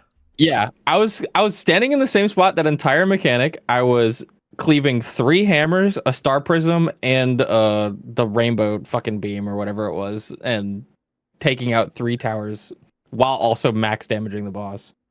It was crazy. Yeah.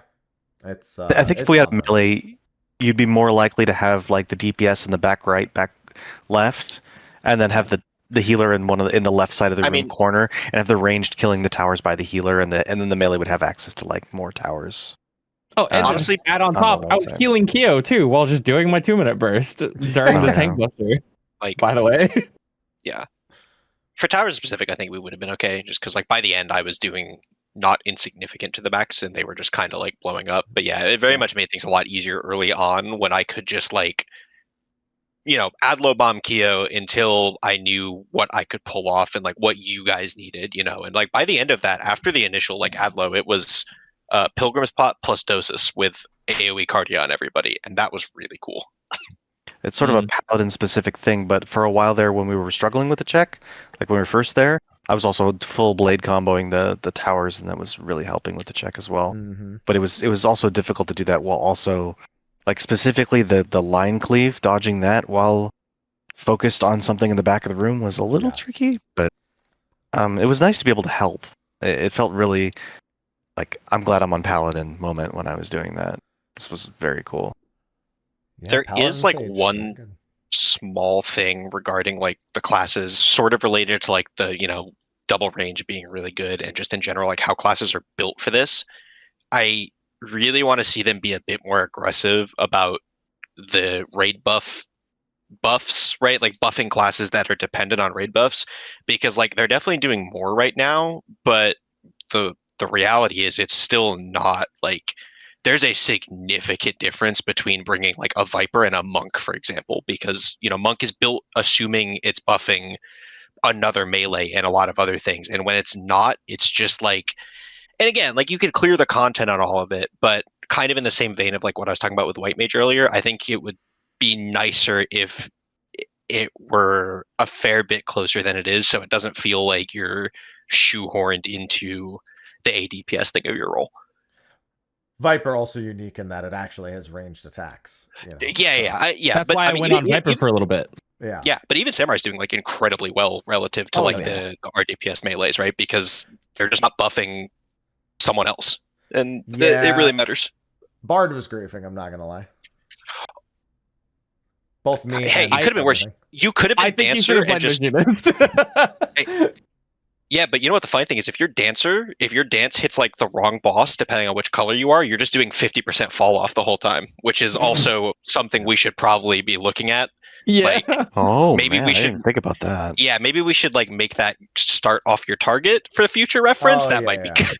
So to be clear for everyone, the dance is the one it hits first, but the proximity of both bosses is technically the same. So I don't know how it really does that. Random. Whereas other things like Apex Arrow, it goes on your target first and then falls off to everything else. Like if I pick a far away target with Apex Arrow, I know that target's taking the most of the damage, which is what I'll do during like the ad phase, for example. Mm-hmm. Yeah. This kind of just felt like Machinist was probably the play. Yeah, no, you're right. No, technically, no. Actually, you're wrong. No, Black Mage was the play. It should have just been to go Black Mage pick, though, in my opinion. Yeah, it was nice having the freedom of movement, enabling you to do like callouts and stuff. Does have a lot of value because your calls are really important. No, I'm keeping my fist range mid instead of an. Yeah, I was gonna say I'm keeping Troob. Really Sorry, Troob was good. Yeah. But having Troob and Dismantle would have been like chef's kiss. Yeah, Dismantle's really good when there's a lot of bleeds. That's by the way, Blind Lash. Holy, I had to push everything. It's crazy. It was the dragons. It was DSR Dragon Dive Tank Buster. Yeah. I'm not talking about just my tank bits too. It's like give me Passage and Veil, everything. I was damn convinced that was our DSR bosses got too far apart like fail state on like the first person, because that damage number after the other thing just didn't seem correct at first glance. I like it's one of those things like it just did. Sometimes you see numbers like so big in this game and you're like your brain goes, oh, okay, that's like a failure to resolve correctly, right? And it felt like it was in that territory for like a 4-man with the rest of the damage intake around it. Yeah. For context to the listeners, with our full raid mitts up, so we had like Adel Reprisal, we had Caracoli, we had other Sage buttons for AoE mitt, and I would pop Rampart and Bulwark and Sentinel, and Sheltron, and basically everything up except Guardian, and I would get killed by 1.5x my max HP. And I was just like, huh? All that stuff up and I die by 50% extra of my max HP. I have to have everything. It's just either everything or invuln, and it's such a hard hitting buster. It's crazy. Mm-hmm. Yeah, it definitely reminds me of the Dragon Dive at the end of Phase 6 of DSR, because that was that. Now, to be fair though, that's a single instance of that being a thing, and most people could just invuln it, but like that it hits that hard, but in a 4-man setting. Yeah. So that's that was brutal. I will say this: at least I had talking about relieving the mental state of Biff. I did have the Peen to help with 1 Doom on bar. It was so nice. It was so nice because I had to top everybody before those fire bleeds came out, which were nightmare. Like once we freed up some of the load on fire guys, I was able to put holos there. But especially like before that, it was. That fire bleed, like after the Doom, was the sketchiest part of the fight, I think, because you guys are ticking down, and there's a nuclear bomb on one of your heads that's about to chunk the other for 100k. I can't shield you. Gary, there's a bomb strapped to my chest. Yeah, I can't shield you because you're also ticking for 40k every 3 seconds, and I'm just like, I don't know. Like there were pulls. I don't know if you guys noticed. Like I was putting Cardia on the one of you who was about to get the Doom. You know what I mean? And like juggling and swapping, and it was like. Yeah, the Peon did. I was usually pilgrim potting that. Yeah. Preemptively because I knew how rough it was. I was also trying to use my temper on myself sometimes. Second wind here for me, I have a second wind in pilgrim pot a lot of the time.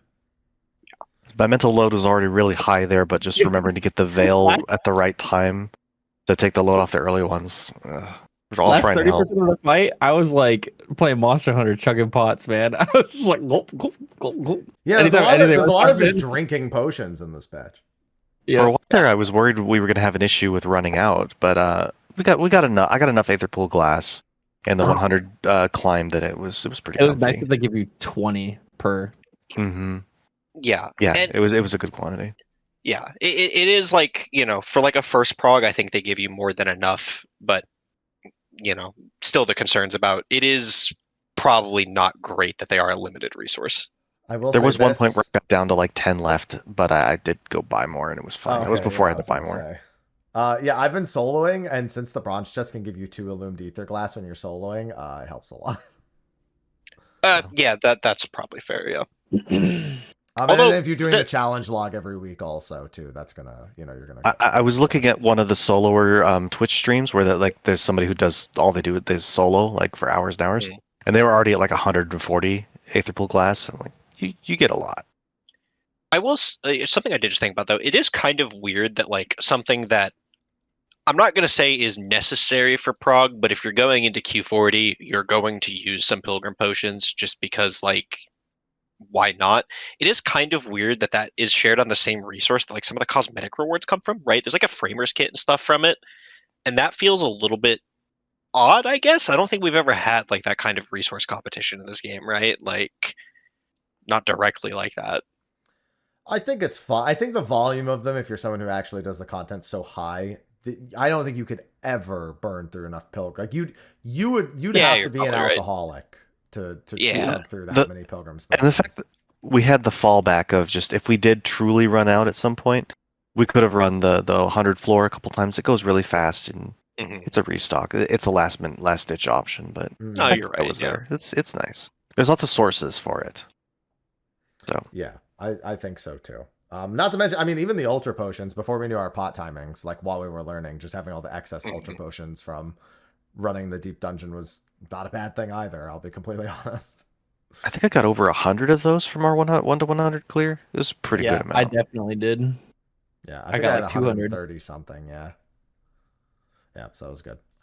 Yeah, as a bar, like let me tell you, doing shot, like you talk about being able to run around and have the mental capacity to do shot calls. Let me tell you, I was incredibly glad you were the one doing the fucking X's, because if I had to do one more thing, I think I was gonna just crash out from volume of things. It's like, okay, all right, I'll call the mechanic and I'll make sure everyone's debuff timers are right, and I'll make sure my own debuff timers right, and I'll do my 2 minutes, and I'll take both ads, and then I'll merge them both, and then I'll make sure. Yeah, no, it's good. I'll do it. It's great. It's great. I think it was incredibly good design that they had that, and then they had like the boss HP equalization be something that anybody could take on, whoever has the most space, because it made it so you could really easily like distribute the mental load amongst all of your group without having to overburden anybody. It's really, really well done. Like a lot of other fights force that onto people. Sorry, go ahead. Yeah, no, like I felt bad because I mean, you guys know, like I tend to try to help out a little bit, and like in that fight, I started to consider it, but there was just no room as the healer for me, anyways. I'm sure somebody could, but for me, I have a request from Square because I'm sure there's already an add-on for it, so they can just do it. They've already got the inspiration, right? Mm-hmm. Please put boss HP percentage as a toggle on the please, aggro list. For the love of God. Yes, please. So, yes, please. 100%. Like, that was the biggest problem. Is I could be I would be like, oh, I'll focus target one so I can watch both their health. That works until that's the one I'm targeting. Yep. I was like, I'm not gonna swap. I my was focus constantly target. spamming tab. I didn't even bother focus targeting. I would look at like the bars on the side, and I got kind of used to what the difference looked like, but you shouldn't have to do that. Yeah. Just honestly, just give me a toggle that replaces the bar with the number. That's it. Hopefully one of the add it. Just let me change. Hopefully one of the like world first teams, maybe they had like an add-on that was showing that. And they get banned for it. Then we can get it in the game. Who's fallen on the sword this time? Yeah, guys, I got this. Going live after this. On State of the Realm, we have we do a little salute every time we see a feature added from add-ons. We just go, here's your free Grand Slam at Denny's. Thank you for your service. Yeah. Yeah, it's funny because like I would try to like keep an eye on it when I could, and I would look over at the aggro bar, and if they look close, I was like, nothing to worry about. But I didn't really know. The only time is when I'd look over, and one of them was like very noticeably smaller, and I was like, oh, that's a problem. But it would have been nice to know like how much of a problem, like because there's times where like you want to load one up ahead. So yeah. Yeah, like when we're going into to where everybody has to be dark for the debuff, the Doom Pass, like making sure that the one guy is 10% ahead of time, because we're all going to be sitting camping dark and hitting the light. Mhm. Yeah, that's why I worked out a way for me to go light early. I was like, okay, if it lands on the supports, I can just be light until it's my turn, and that helped with that. And again, I'm glad that I have to make those considerations. It's much better that I'm not just sitting there being like, well, too bad I have to be dark for this mechanic. And you discovering that and discussing it actually let me also, a couple times I also utilized that. Like when I knew I was going to be, you even said it, I think. Supports are going to be late, so you can camp a little bit of the light debuff to help with the check. And I did use that, and that was really good. Yeah, there was a was lot fun. of fight specific micro knowledge that helps out. Now they do stuff like that. And I'll say this, I don't think I've seen most of these mechanics iterated this way anywhere else either. So it's not, well, a lot of it's like familiar to 14, not like a complete, shock. I'm not gonna lie, even just seeing the Exaflare animations used to designate donut and or point blank was very, very confusing to my senses initially. But they made sure that every single element was something that even if we'd seen it before, it was not a wholly familiar thing that we could just kind of rely on past knowledge entirely to use. And that's something. So Zeph actually commented on a post that I made about Quantum, and that there's a unique advantage this particular release had, in that it was something that was ultimate level with 4 people, but we couldn't just like look at a fight we did 6 years ago and just be like, well, I'm going to memorize every fucking thing this boss did back then, and I'm going to use that going in. You know what I mean? There was a lot that everyone had to kind of take it all in at once. And that was also an experience that on this level of difficulty, we don't normally get. For me, at least. That's how I feel. Mm-hmm. I didn't need to go into turn 4. If I had to go into turn 4 to fucking map out, cool, I would have lost my mind. I hate nothing more than zoning into turn 4 every ultimate prog. Every fucking prog. I'm like, don't say, should we go into turn 4? It did a very good job of encapsulating all the difficulty within the instance, with very instance specific challenges. I think it's a masterpiece. I didn't want to glaze the content too much out the gate, but I think Quantum is a masterpiece. It's really good. Great content. Yeah, I agree. Agreed. Yeah. And I definitely want to do it more. And then another thing is going back to the Quantum 15 thing. There are a lot of people who are expressing interest in Quantum 15 as a jumping in point. There's already Discords organizing stuff for people who aren't usually endgame raiders, people who have beaten the deep dungeon, who don't normally beat it, but now have this option, like, should I? And they're like, yeah, let's give it a try. So even I'm glad that even Quantum 15 is a fight, absolutely has its teeth, and has a place for people who are interested in trying out that level of difficulty that without jumping all the way in. So I'm glad. Outside of wishing that there was a little better reason to do it, which is a huge problem, and I really think they need to fucking buckle down on that and figure it out. It's wonderful across the board. Solid challenge, solid title, solid experience through and through. Deep Dungeon and Quantum, 10 out of 10 for me. 9.5. I'll take 0.5 off for the rewards. Yeah, I was like a little bit hesitant just because like deep dungeons aren't my favorite thing in the world. Like I enjoy them and I have fun with them, but I'm not a deep dungeon player. They're not why I'm here. So I was a little bit hesitant about like taking time off for Quantum, but I think definitely like after this one, it's made sure that I will be back for the next one. Like it gives me a lot of faith in this style of content. Yeah, I share that sentiment. Since we're a little bit over our normal time, let's start working towards closing thoughts. I think that was fine for mine. Kyo? Closing thoughts. Do more of this stuff. I hope there is another attempt at this again in the future for content design. I absolutely love I love what they created here. I've been begging for difficult 4-man content for a long time, I really liked the Criterion series. I am still running Criterion with my friends, by the way, to this day. We're running Rokon right now. We're going to do Allo soon in my small friend group, and I get invited to do it all the time from others, knowing that I'm always game for it. I love 4-man content, and they really knocked it out of the park. Still going to be doing tons more Pilgrim's Traverse in the coming months. Yeah, A plus, and small mentioned, obviously Arkvel also big hit, going to do tons of that. I don't usually engage with this stuff. Necron, I did like once Prog. I did a couple reclears. I am totally tuned out of that content. I don't care to do more Necron. I think it was a pretty bad trial, in my opinion, and so much better here. I'm really happy with this patch. That's all I say. Sorry.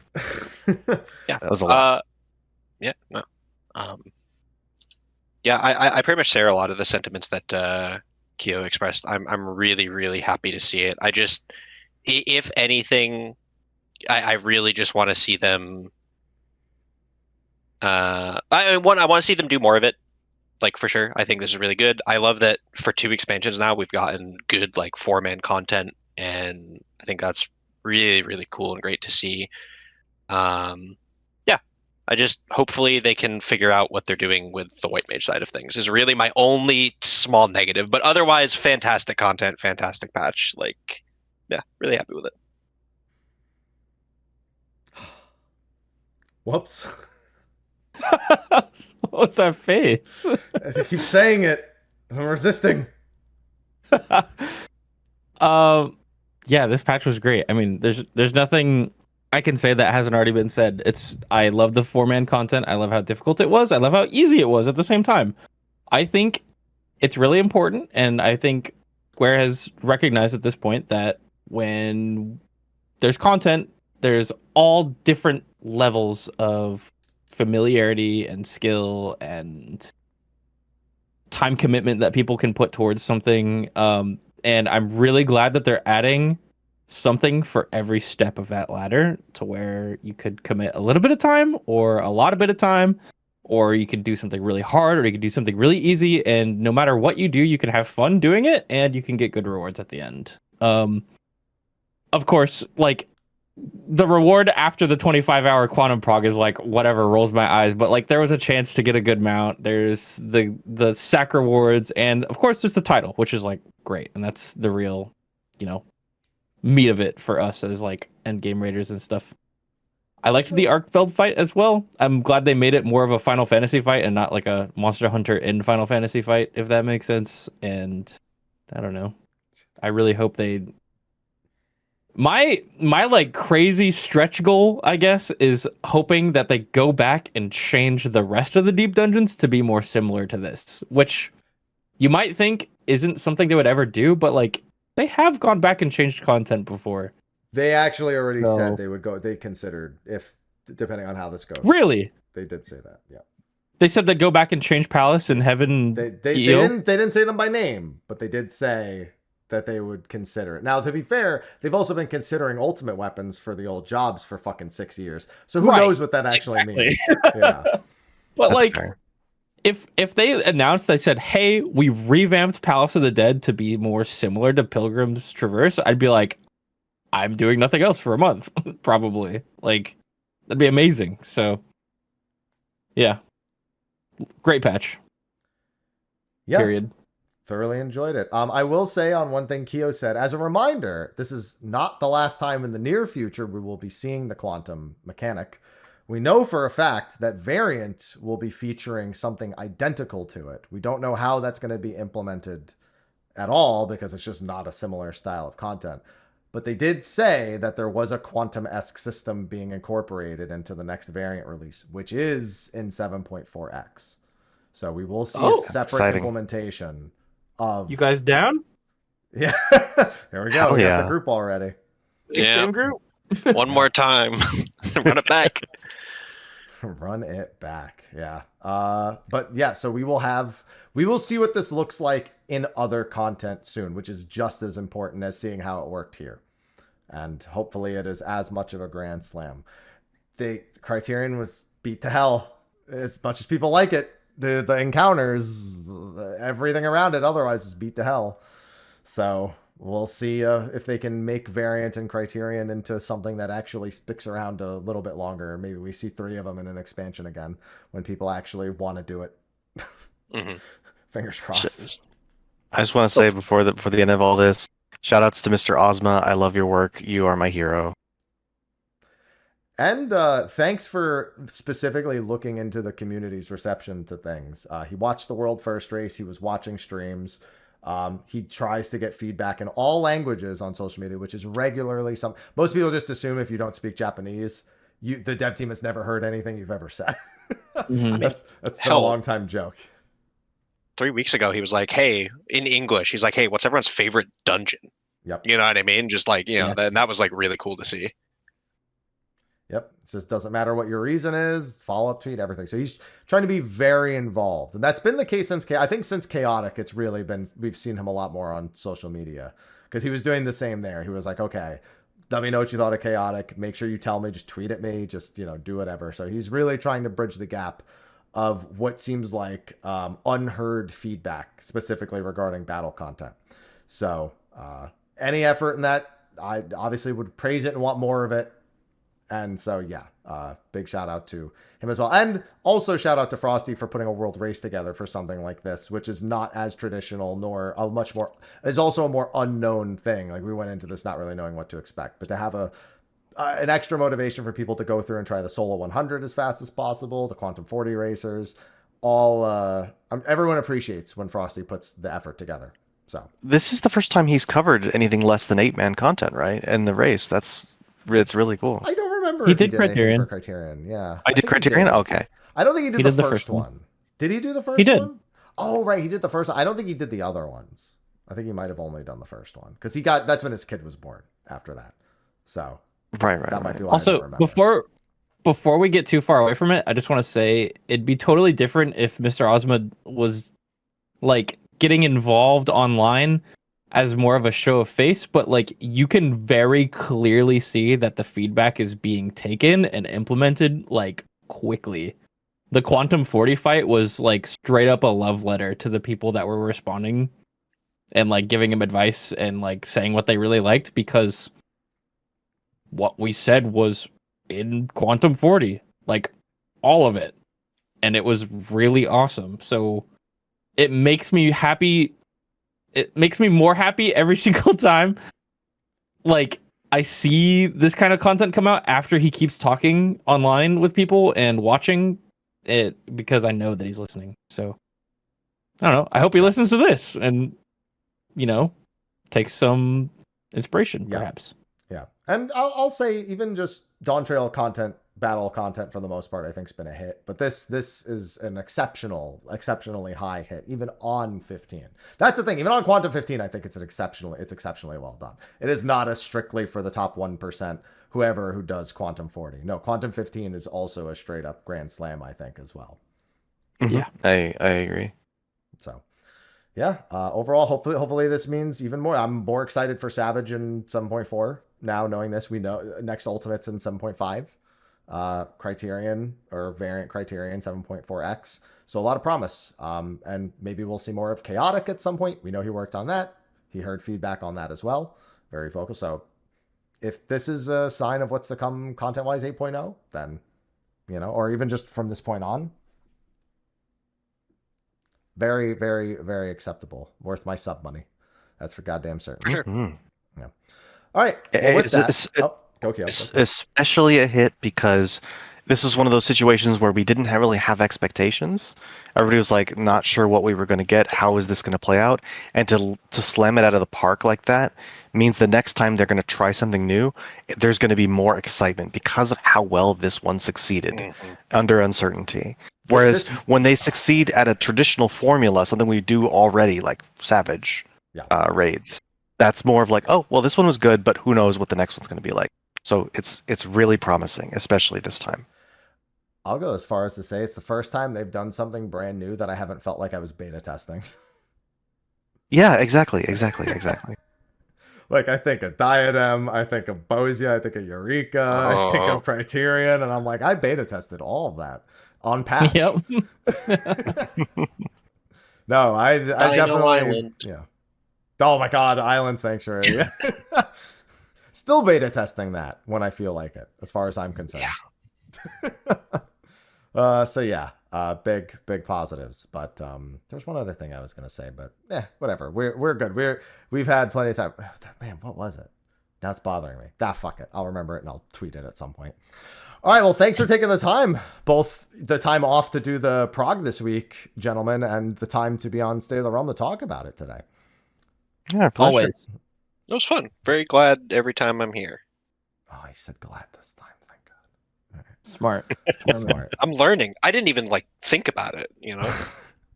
Not me having an aneurysm resisting every time. If Sly was here, I would have just looked at his face because he just reacts automatically when he hears a guest say it. He goes, all right. Well, with that, thanks everyone for joining. Now we had final words, but now the usual actual, podcast outros and all that, where to find you, the exciting stuff. Let's start with Biff. Biff, outro, please. Yeah. Well, thanks again for having me on. I'm Biff. You can usually find me on Twitter at BiffoloXIV or streaming once in a blue moon, usually Final Fantasy on Twitch at twitch.tv Biffolo. Yeah. Thanks again for having me. Yes, you can also find him crashing out about Black Mage on any given patch until it's changed. That's true. Forever. No, one day. 8.0, I promise. I can't make that promise. That's not. You can't make that promise. I made my peace in Stormblood. All right, I'm chilling. Keo, you're up next. Kind of hard to see on the stream, but underscore Kionu underscore. The underscores are kind of faded on my POV, but yeah, at Twitter or X, I don't post much, but I do tend to repost lots of XIV memes, so you can find me there. I don't have much social media presence other than that. So, but yeah, welcome to say hi. Whoops. I'm Woops. Thank you for having me. You can find me at twitch.tv/Mrhappy1227. God damn it. Have a great night, everybody. I forgot he does that bit. He's done it every time, and I forget every time. It's a good bit. It's a good What bit. bit? Yeah, that's true. Yeah, that's yeah, you're right. No, you're him, and I'm Whoops. Although you said I'm Whoops and I'm Mr. Happy, though. Now I'm even more confused. You said both. Who am I? Who knows? I don't even know anymore. If anybody has any extra Destined Rivals packs, hit me up. Speaking of, that's Pokemon. Doesn't the League of Legends one come out this month? The TCG? I think it does. I couldn't care any less about anything. That isn't Pokemon? No, I just hate League of Legends. Reminder to subscribe to Whoops at www.twitch.tv/MrHappy1227/subscribe. True. And I'm Mr. Happy. Yeah, I host this. You probably already knew. I don't know. No one cares. Anyway. Yeah. I don't even know if I'm me anymore. So just be there, I guess. It's fine. Okay. With that, we're going to go into a short post show. There will be no show next week. I'll be at TwitchCon, but we will probably be doing some follow-up shows about Sly had a few ideas. So just keep an eye on the next several weeks. But I'll be away a couple weekends in the next month, though. So definitely a little sparse on the sparse on the shows. So yeah, we're going to go to a short post show, and we'll see you in 2 weeks. So thanks for coming by, and we'll see you later. Bye-bye. Bye-bye. Bye. Bye.